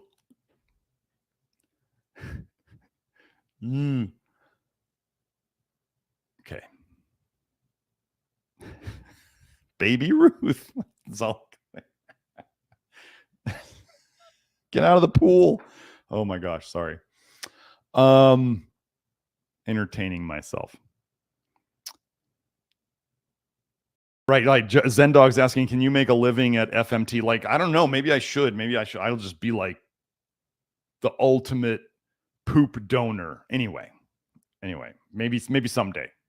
So, what would FMT fix? FMT. Okay, so Carol, go and watch either episode number 53 or episode number 71 on this channel. They are both about the basics of toxic bile theory. And that is how you can figure out that's the foundation of what we're working on. The foundation of all chronic disease, in my opinion. So let's talk about leaky gut and how it relates to toxic bile theory and how it relates to potentially fecal microbiota transplant. Okay. So I'm gonna give the super abbreviated version here. I would highly suggest you go watch those other videos. Toxic bile theory. Your liver makes bile. Your liver is a filter for your blood. A filter means it takes things out of something else. By definition, that's what a filter does. So anybody who says the liver's not a filter, they don't understand what a filter is, which is really sad. Your liver filters your blood. It means it takes stuff out of your blood. Okay. Your liver is what I would call a sewage processing plant. So it's taking the sewage of your body and it is turning it into other things like a sewage processing plant. And then your liver is also a toxin storage depot. Your liver accumulates toxins. It accumulates heavy metals. It accumulates copper. It accumulates toxic vitamin A. It accumulates forever chemicals. It accumulates microplastics. It accumulates all sorts of things. So this is what the liver does. So knowing this about the liver then tries to get rid of all these toxins and poisons by making bile. Bile, therefore, is the most toxic fluid in your entire body. By definition. The liver wants to dump the bile. It goes to the gallbladder. It goes in the bile ducts. It wants to dump the bile into your intestines eventually, your small intestine. So that then the goal is to poop it out. Okay? Well, along the way, so here's the thing you must know about bile is so toxic. And as people get sicker, they're getting sicker because their bile is getting more toxic, and the toxic bile is what's making them sick. It's like this vicious loop. Okay. But toxic bile, I have shown papers that toxic bile regulates the tight junctions of the gut. Toxic bile regulates leaky gut. So, toxic bile could leak up into your stomach. It can go backwards up into your stomach. This is GERD. What we call GERD is not an acid problem. It's a bile problem in your stomach. I've shown how bile can be directly absorbed from your stomach into your bloodstream. Now you have the most toxic fluid in your body going into your bloodstream. Now, the bile can be so toxic, it actually eats away at the liver cells that make it and then leaks directly into the bloodstream from the liver itself. The bile can eat away at the bile ducts. So if it eats away at the bile ducts inside the liver, the little teeny tiny ones, then it can leak directly into the blood from the liver. If you get into the big bile ducts, the common bile duct and the gallbladder and these other things, if those leak, if it eats holes in those, that's called extrahepatic cholestasis. That leaks into the bloodstream too. And then the bile, like I just told you, regulates tight junctions in the intestines. If the bile goes down into bile goes down into the intestines and it eats holes in the intestines, then it goes directly into the bloodstream from there. So those are the ways that the bile can leak into the blood. Now, one other thing that I want to cover, I always want to cover this when we go over vitamin A and toxic bile theory. This is very, very important. Vitamin A in your body, when you eat it, turns into what's called retinoic acid, especially all trans retinoic acid, which is also known as retin-A or tretinoin. Okay. Dermatologists and estheticians will use all trans retinoic acid and put it on people's faces as what they call a yellow chemical peel. They'll call it a yellow peel, but it's a form of chemical peel. What is that retinoic acid, which is the active form of vitamin A, doing to people's faces? It is eating away the top several layers of skin. One paper I have says that it is used to induce controlled wounds in the skin. So when they put it on your face, they can control the dose. So it doesn't eat away all your face, I guess. It eats away some of your face, but not all your face. So they're putting something on people's faces in a controlled manner to eat away layers of skin. So what do you think happens when there's tons of vitamin A in your bile? Because that's how your body would get rid of it. And you now have chemical peel in your intestines. Do you think that could cause leaky gut? I'm pretty sure it can. And there's papers out there saying, yeah, this is definitely possible. I mean, it just makes sense. It eats away at layers of skin. So we have the toxic bile can eat through it, and vitamin A can eat through it. Okay. So then, FMT, what could FMT change? So when your liver makes bile and it goes into the intestines, then that bile is going to interact with your gut bacteria. Now, over time, as people become more toxic, the gut bacteria families in your gut can change. Obviously, it would make sense that if the bile was really toxic, at first it's probably going to kill the bacteria that can't handle it. And then the bacteria that can handle it are going to stick around. Well, the gut bacteria, if you have the wrong gut bacteria going on in your gut, it can actually make the bile even more toxic. It turns what are called primary bile acids into secondary bile acids, and these are the most toxic. So your gut biome then can make the bile even more toxic, and then we reabsorb about 95% of the bile in a normal diet back into what's called the enterohepatic circulation. It's absorbed back into the bloodstream, a very specific part of the bloodstream that goes right to the liver. And it does the cycle again. The entero means gut, hepatic means liver. Enterohepatic circulation is like a circle in your bile. I call it the bile loop. Okay? So then that same bile is going to come back down into your intestines again to eat away at your intestines and feed the gut biome problem. So, FMT, what would FMT affect then? Which part of the bile loop? It's going to affect the gut biome. So could it shift the gut biome? Sure. Does it make sense that a healthier person probably has a better gut biome and is less toxic in their liver and has less toxic bile? Sure, yeah. So could it shift something in another person? Yeah, absolutely.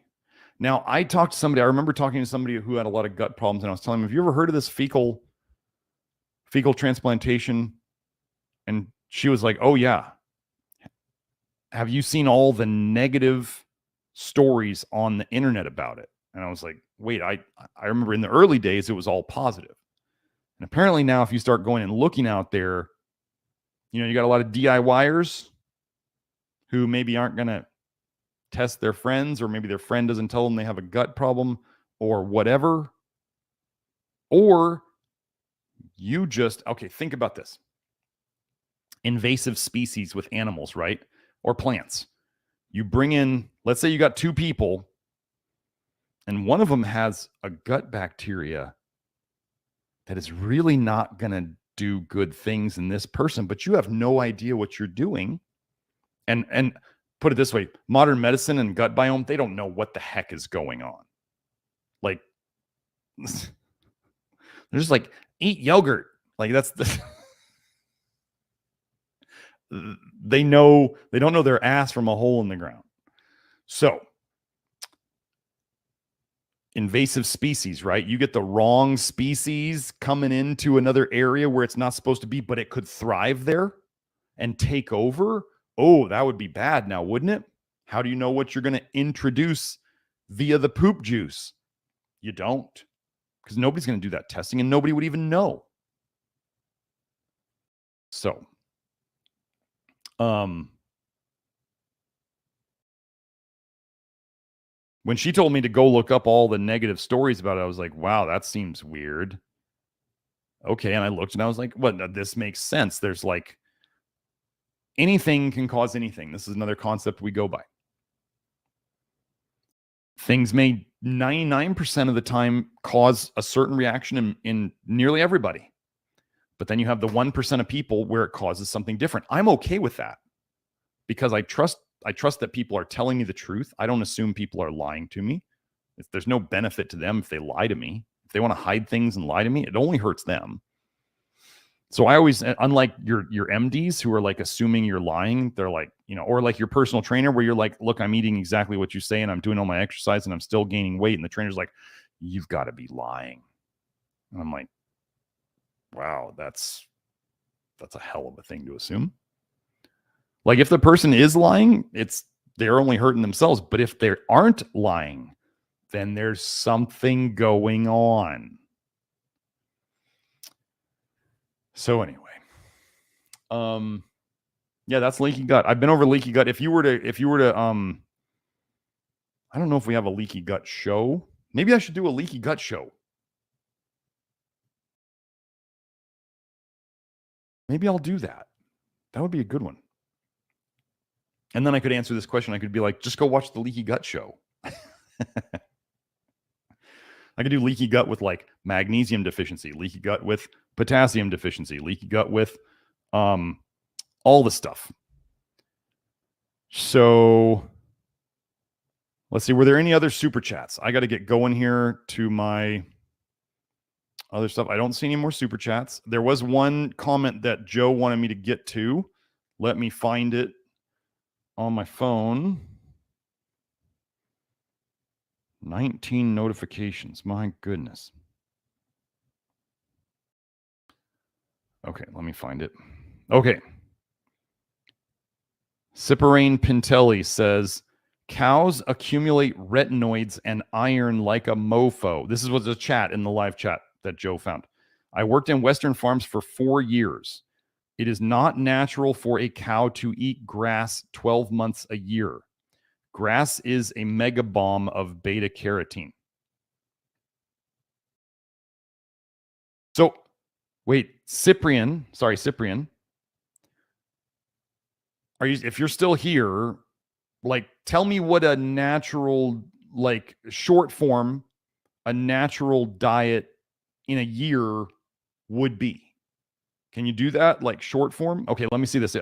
If a cow in my country eats grass plus other weeds for 3 to 4 months, then eats loads of insoluble, nasty hay and fiber from corn trunks. Okay, so, but I mean, like, I want to know.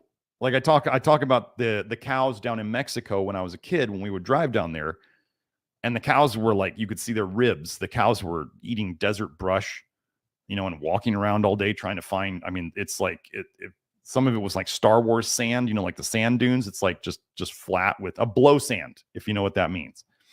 And these cows had hardly any fat on them. So, oh, Joe tells me nascent. It's nascent iodine. I've had one person where I talked to her about a couple people I've talked to about iodine supplementation. Only one of them actually benefited. Just so you know, if you're ever going to supplement iodine, if you have an iodine deficiency, you just need this is going to sound funny to you. You just need the RDA. If you're actually truly iodine deficient, the RDA will make you feel amazing. Taking milligrams worth of iodine, they're poisoning you. They're absolutely poisoning you.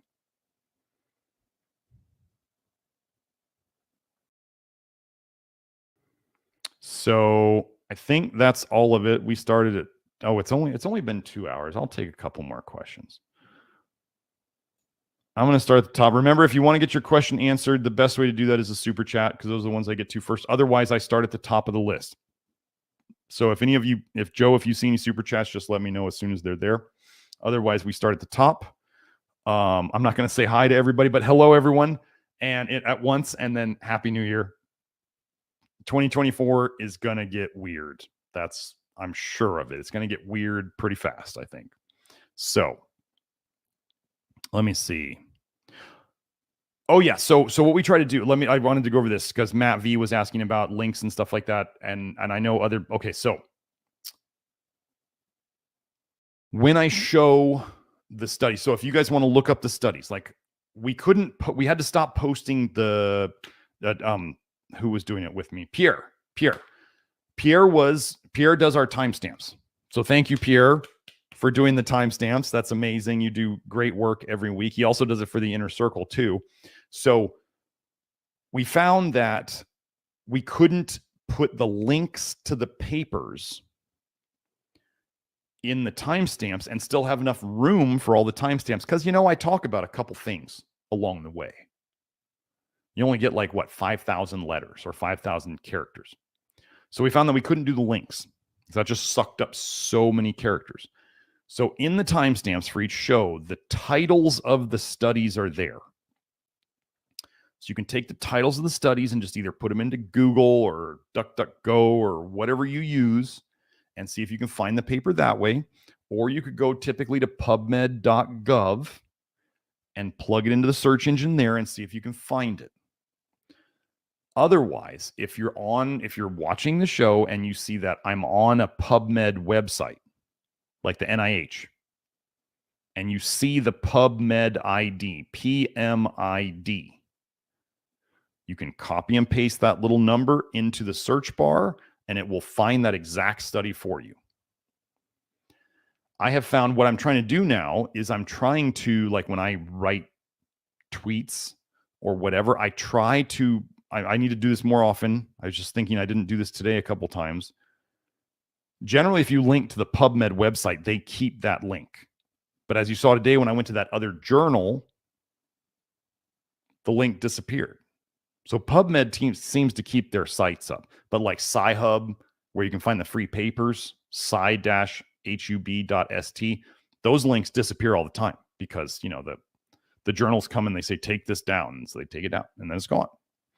So what I'm trying to do, and what you guys might want to do, is if you're posting references, always post the name of the study, the full name of the paper, plus the link. So then you can always go and find the paper later. If the link breaks, if the link is gone, at least you know the name of the paper, so then you can search for that and find it again later.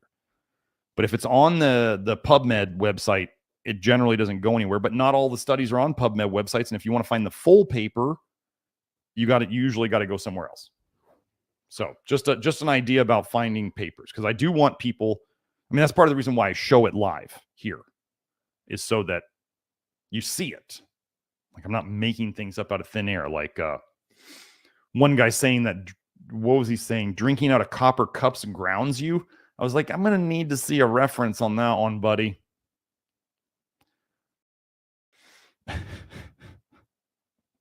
Oh, and for any of you who, I don't know if I mentioned this, if you notice I was a little pinkish at the start of the show and I'm not pinkish now, that's because I was flushing from niacin at the start of the show. So, okay. So we got that. Let's see. Still going down here.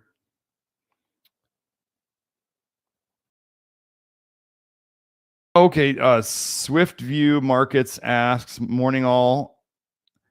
I don't know what HNY means. Oh, is that Happy New Year? Happy New Year. I was curious if anyone knew if one could take the liquid zinc while pregnant/nursing. Okay. So this is another zinc question, right? Zinc is a big deal here. And okay, with the people I work with directly, where I have their testing, I'm the only person out there who does hair testing and blood testing for copper and zinc. This is very important because sometimes you'll see totally different things on the two different tests. You might see high zinc on a hair test and then low zinc on the blood test, and the opposite on copper. By doing both of them, we can get a better picture, and we can at least address the worst case scenario. And if we understand hair testing more, hair testing is the one that can definitely get wonky. But like blood tests for zinc and copper, especially zinc, could be very, very affected by, let's say you took a zinc pill the day before. So I have people, they have to skip zinc for the day of the blood test and the day before, because it will absolutely raise your zinc and it'll make your zinc look better than it actually is. So usually, if I was, is it okay to take zinc during pregnancy? Okay. Pregnancy is a huge time of detox, or like toxicity detox. Okay. Women during pregnancy, a lot of their side effects or the problems with pregnancy can be from cholestasis, which is toxic bile leaking into the blood. And what does cholestasis, what does bile have in it? It's got vitamin A in it, toxic vitamin A, and it's got toxic copper in it. Women's copper levels in pregnancy in their blood go way high. Would zinc help with that generally? Yes. The idea that, zinc toxicity, I went over this before, is a legit thing. But also, if you don't have enough zinc to protect you from all that copper that's floating around, you're going to feel like hot garbage. Now, because pregnancy is one of those conditions that is like for a practitioner to make public suggestions about dosing and stuff like that, that could get me into a whole lot of trouble legally. So I'm not going to do it. But the idea would be, can you take zinc during pregnancy? Well, can you eat meat during pregnancy? Yes, you can eat meat during pregnancy. Does meat have zinc in it? Yes. So therefore, when we're talking about essential minerals, yes, you can take it. In my opinion, I'm not worried about problems with it during pregnancy because we're supposed to have it. If I had testing showing, this is why, like with pregnant women, when we have testing and they're deficient, then there's no reason it shouldn't be absolutely safe because it's an essential nutrient and they're deficient. So no matter what they read on the internet about, oh, well, this could cause these problems. Well, we're testing. We're not just random Joes going to the supplement store and buying whatever's on the discount shelf. We're not doing that. Okay. So the liquid zinc can absolutely be used. Just always make sure for anybody out there with our liquid zinc, the zinc picolinate in water, it's a powder in water. It's not totally soluble. So you got to shake it up well so it's distributed evenly through the water, and then, do the drops. Do the drops fairly quickly before, and then, so here's what I would do. You shake the bottle. So this is not a zinc bottle, but you would shake it. Oh wait, do I have one right here? I have one right here. So you just shake the bottle real good, right? And then you get the zinc out of the dropper. You would squeeze it so you get new zinc in there. So you shake it up and then you get new zinc in the dropper bottle, and then you would take it out and then you would do the zinc drops fairly quickly so that it doesn't settle. I wish it was soluble. It's not, but I only like zinc picolinate until maybe I have zinc nicotinate, but that's a ways off. So I almost knocked that off the shelf. So anyway, can it be taken? Yes. Do I know the right dose for you? No, I have no idea. If you were experimenting on your own, who was I talking to? Where was it? Oh, Swift Markets. If you were experimenting on my own, I would tell you that I would, during pregnancy, if you were managing all this on your own, which I'm not managing you, I would not go over 30 milligrams a day. That's the ceiling I would put without testing and being pregnant. So am I saying to take 30 milligrams a day? No. I'm saying I wouldn't go over 30 milligrams a day. Would it be possible that if we had testing and your feedback that I might take you over 30 milligrams a day if you were working with me? Yeah, absolutely possible. Probably likely if you have real copper toxicity going on, but I don't know where you're at. So my safe dose, my generally safe dose for people where it's not going to be too much over time is 30 milligrams a day of zinc picolinate. Do I take people higher than that all the time with testing? Yeah. Can some people not even tolerate 30 milligrams? Yeah. We just adjusted that. This is why my program is not for people who just want to be told, how much do I take? I can't tell you that. It's like people who say, how much gas should I use to fill up my car? And I'm like, I don't know what kind of car you have. I don't know, how many tanks will it take me to get from here to LA? I don't know. How many miles do you get to the gallon? But that's why all of a sudden different cars, different people need different amounts of things to run well. Just like that zinc study said, right? There was huge intra within the same person to different responses to different zincs, and inter individual. So between people, there was huge differences. This is why anybody who just gives a straight recommendation on zinc dosing to everybody, they have no idea. That's a sign they have no idea what they're doing. No idea. So I hope that helps. Okay. Yes, as Joe was saying, let's all like the show. Make sure to like and subscribe. We actually, I think it said we had 316 new subscribers in the last 30 days, which I believe is potentially record territory. So please keep telling your friends about it. Send them the links. Tell them to come watch the live stream. If they can. If they can't, then, just get them to watch it later. But just make sure it helps the show and the algorithms to, if you like and subscribe and comment. Doesn't matter what the comment is. Put an emoji, whatever. We could do, I forget his name. He puts a W after each one. I love that one. And then I forget the other guy's name who puts, every show, if it's like a show 127, he puts 127 times brilliant. Love, you guys who put like the same thing each time or the little variations on it. I love that. Just keep doing it. It helps. So, let's see. Still going through here. Let's see.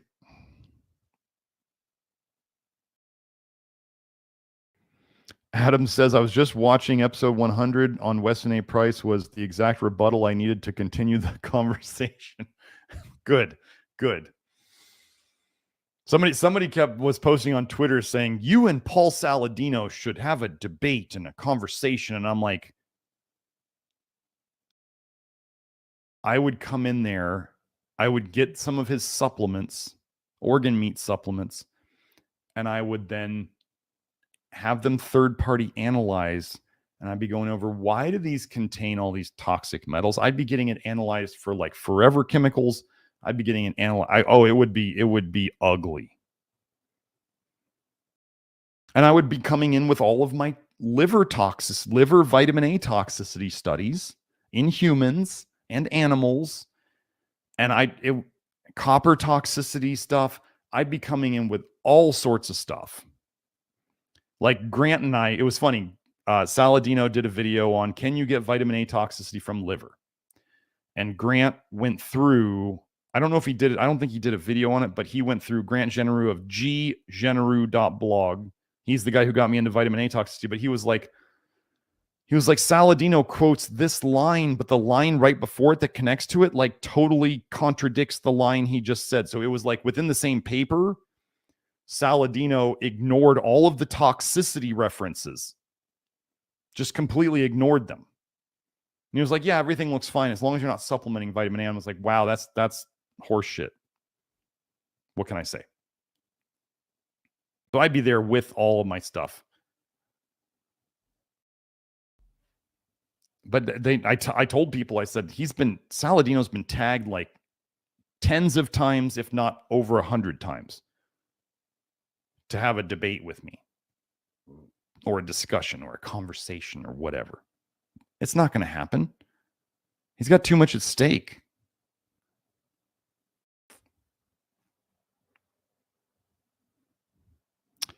Adam's saying a 1-to-1 ratio of omega-3 to omega-6 ratio is recommended, but hard to achieve without supplements. Actually, Kelsey and I believe that the problems with most fatty acids in the body is toxicity or deficiency getting in the way of the body converting the fatty acids into what it wants. Kelsey found a study on a lack of niacin causing this. And I've always suspected that vitamin A caused a problem, and vitamin A toxicity and niacin nicotinic acid deficiency go hand in hand. So it all made sense to me when I saw the nicotinic acid study. They just haven't studied it with vitamin A toxicity yet. So yeah, I'm not what we do.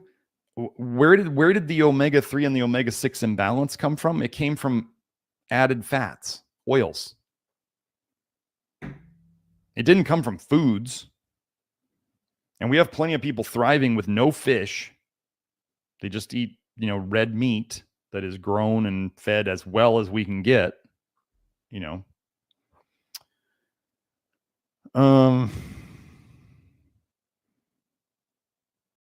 Yeah, I don't trust. I mean, when you see the pharma cartel come out with fish oil, immediately you should go, wait, where's the man behind the curtain? They just turned fish oil into a pharmaceutical. And then what did they do with nicotinic acid, niacin? They put it in these terrible, like, sustained release things that were actually toxic to people. There's a paper that said that the niacin in it, when they had toxicity reactions to the nicotinic acid, it was to the extended release stuff that they put in there. Hey, this is why in my supplements, we don't add additives and fillers, because that stuff is bad for you.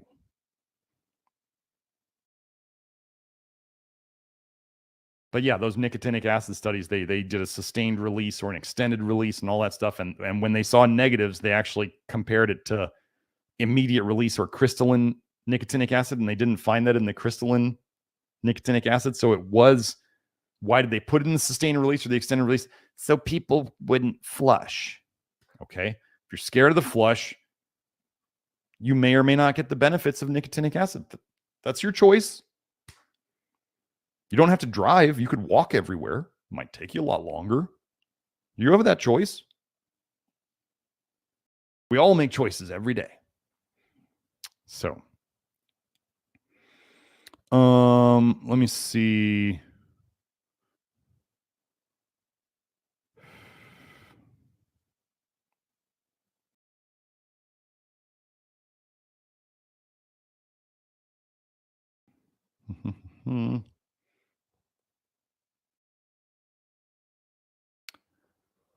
Vic Songwriter says only Andy Cutler's frequent low-dose chelation protocol will address extreme mercury toxicity. Nothing else will help, and people will never get better without it.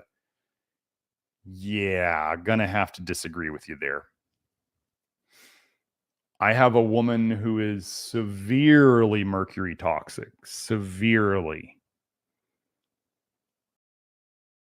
And we simply added nicotinic acid. Kelsey, can you get that mercury paper? If you're here, we simply added nicotinic acid to her stuff. And the funny thing was she was telling us that in the past she had taken chromium polynicotinate and she felt amazing on it. This woman has to live outside and try to avoid EMF, and she can't be in houses because of her chemical sensitivity. Like, this woman is like forced out of modern life a lot. And she was down to like 4 foods. And I'm working with her doing this, and she's getting better doing the whole detox program. And then all of a sudden she tells me about the chrome. I tell her about the nicotinic acid, and she goes, well, yeah. So the only thing she's ever felt better on was chromium polynicotinate. It wasn't the chromium. It was the nicotinic acid. That's the nicotinate. When you bind nicotinic acid to something, it's called a nicotinate, which the funny thing is, in the protocol world, mitosynergy, the supposed bioavailable copper that you can buy, is copper nicotinate. Now that you know all about copper and nicotinic acid, do you think it's the copper doing the work? I can tell you that I saw the lawyer who wrote the paper to get mitosynergy approved as a supplement. He specifically wrote in the paper that when the copper nicotinate hits the stomach acid, it breaks apart into nicotinic acid and copper. They had to show that to get it approved. So you're not taking copper nicotinate, is not going anywhere in your body. It's copper and nicotinic acid. And the people are probably getting benefits from the nicotinate, the nicotinic acid. That's how deficient people are. But they're buying a super expensive copper supplement.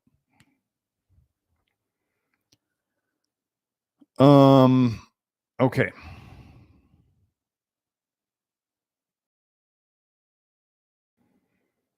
Mikey says, if someone who is not on the LYL program and is pregnant, is it still worth taking some zinc? I mean, like I said, zinc picolinate, and people who are not testing, I limit them to 30 milligrams a day. So other decisions around that are up to you. If you're not in the program and getting feedback from other members, or if you're definitely not if you're not working with me and I don't have testing on people. So let's see. Just Andy says, yes, I've done all the wrong things. Maybe someday I should go through all the wrong things I've done in my life. Like, I have pretty much poisoned myself with nearly every form of vitamin A you can do.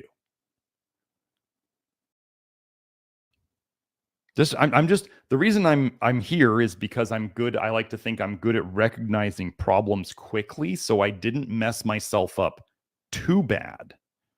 I was able to recognize that things were not working. And as you can tell here, I'm pretty quick on calling BS on things.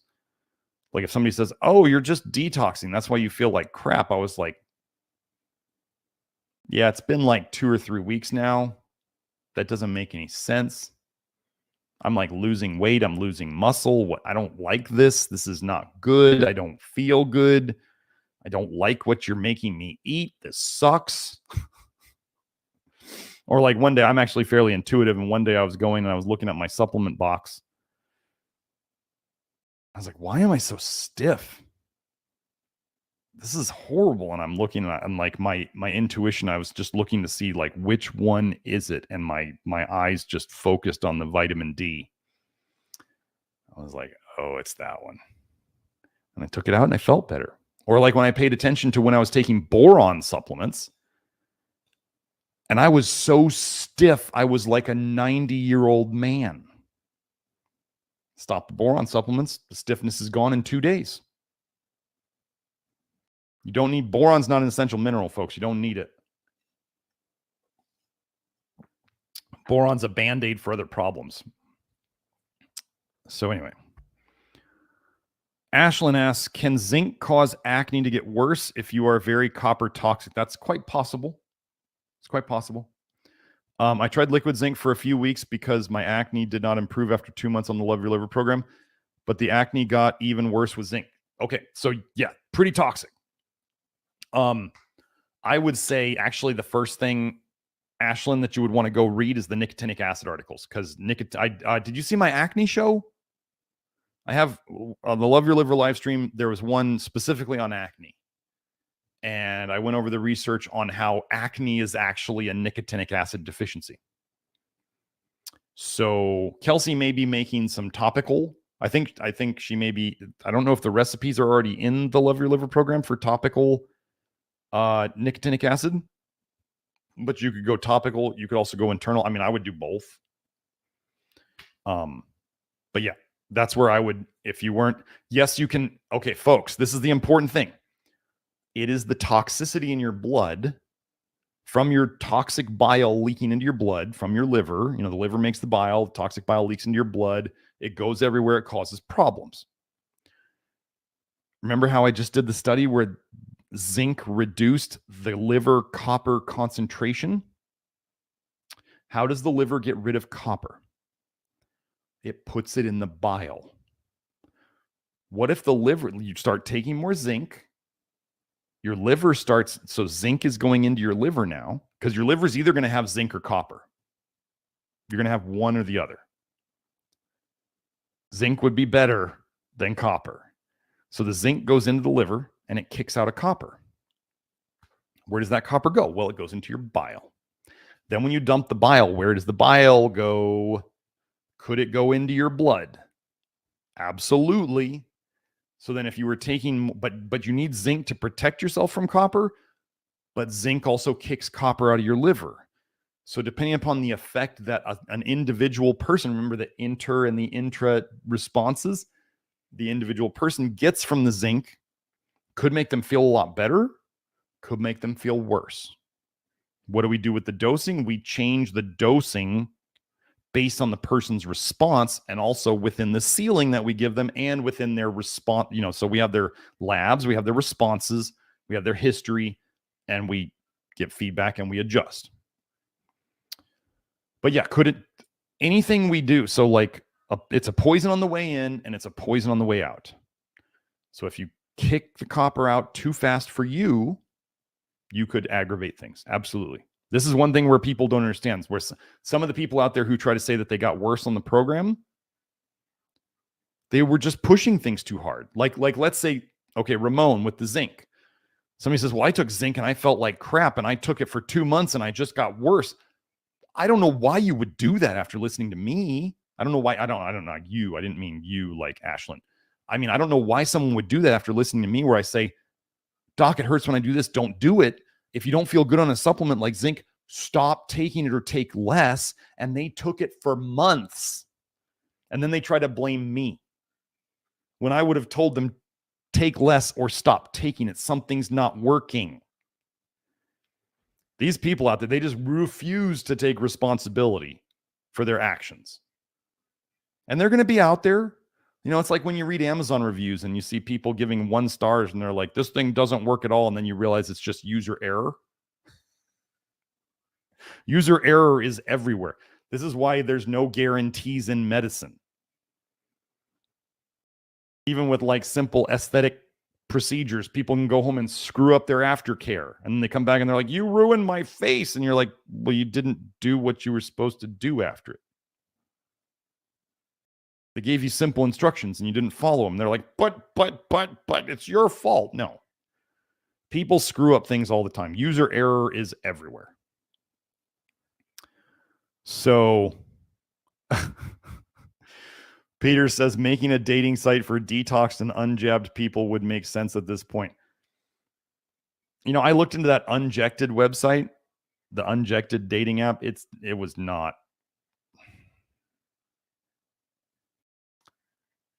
It was weak sauce. I'll put it that way. And they even you had to go through like a practitioner and testify to being unvaccinated and all this stuff. Yeah. But it's also run by the same people who push ivermectin. That's a weird coincidence. Pushing infertility medication. I mean, a medication that causes infertility. Fairly obviously in the research, and lowers testosterone in men.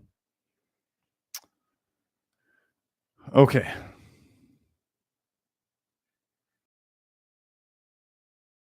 Let's see.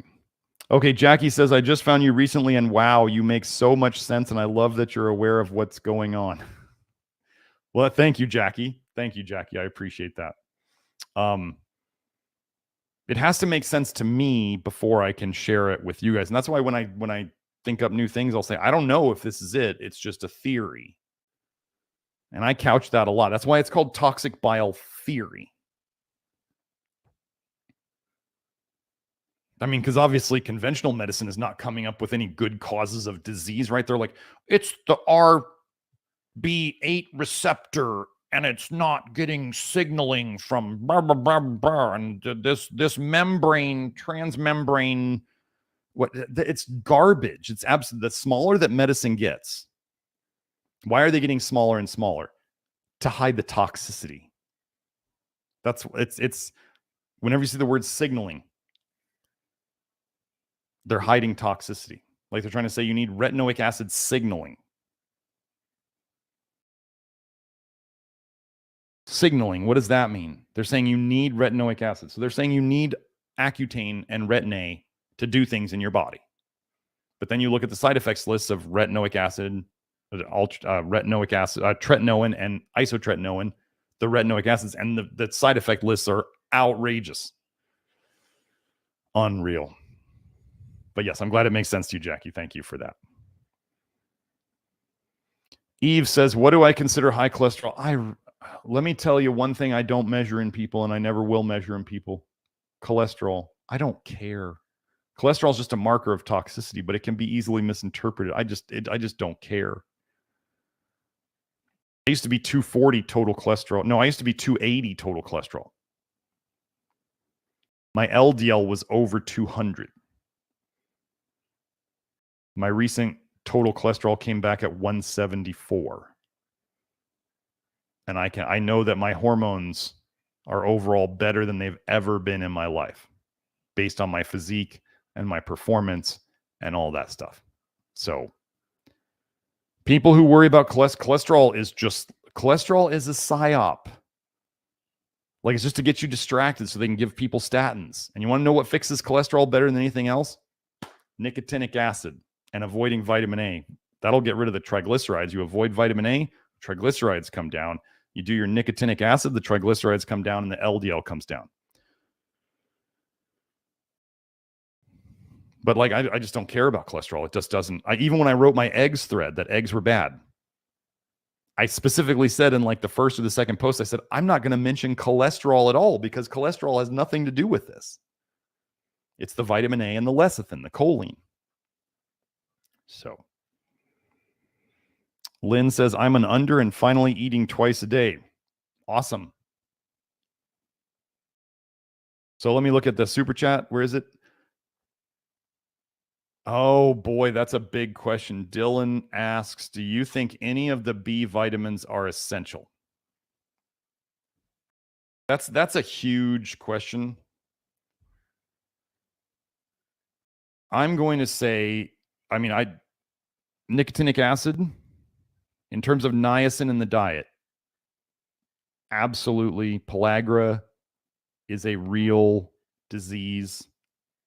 So nicotinic acid or niacin or whatever you want to call it, I do believe that is essential, but it's mainly to run detox. Like, you need the nicotinic acid, the NAD, to run detox pathways. B1 and what's the other one I'm thinking of? Folate.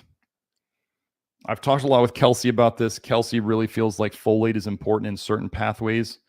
I think I found some research somewhere that, so here's the thing about B vitamins. They either, like folate, I believe, helps with ALDH. B1 binds to aldehydes. Of the three that like B12, I just don't know about. I don't know how we need this massive amine around a cobalt molecule to do things. I just don't know about it. In my framework, people are going to eat plenty of meat, so a B12 deficiency shouldn't be an issue. And if people, it's like I tell people, if you eat red meat like once a day and you have an iron deficiency, it's not a dietary iron deficiency. Your liver's messed up. I think probably the same thing is true of B12. Funny thing, we store B12 in our liver too, which is kind of, And then they find high levels of B12 in the blood when there's certain solid tumors. Oh, actually, here, let me go find this.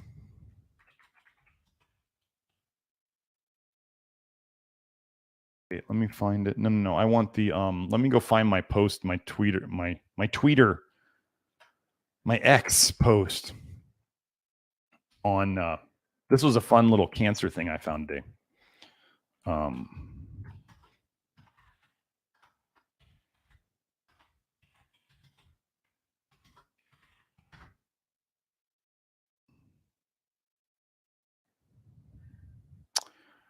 I'll go find it. Hold on. It's not too many tweets back. I think I did this right before I came on.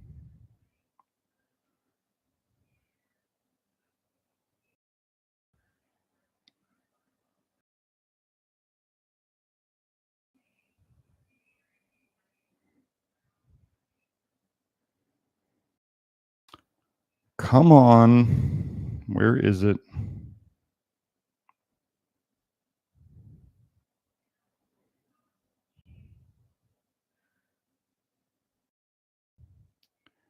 I didn't think it was this far back.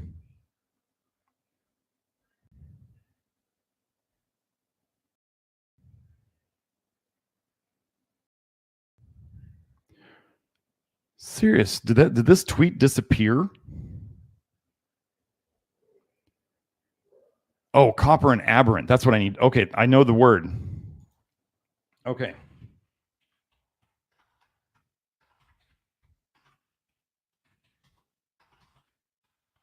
This will be worth it, I promise.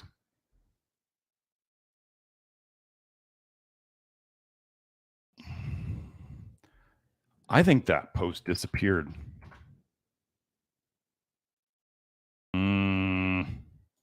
I don't like this.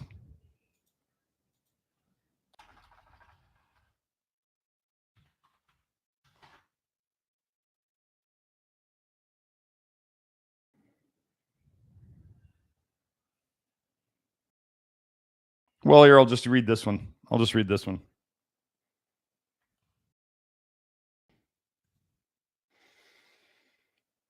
Many cancer types exhibit increased intratumoral copper. Copper serves as a limiting factor for multiple aspects of tumor progression.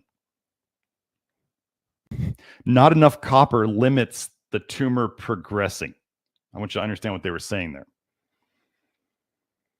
Here, oh, the bioavailable copper people. Oh my gosh. Have a bite of this and choke on it. Here we provide evidence that levels of bioavailable copper modulate tumor growth. Bioavailable copper.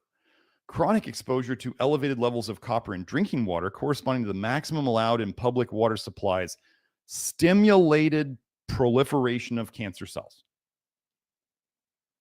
So again, see, this is the search I did on Twitter.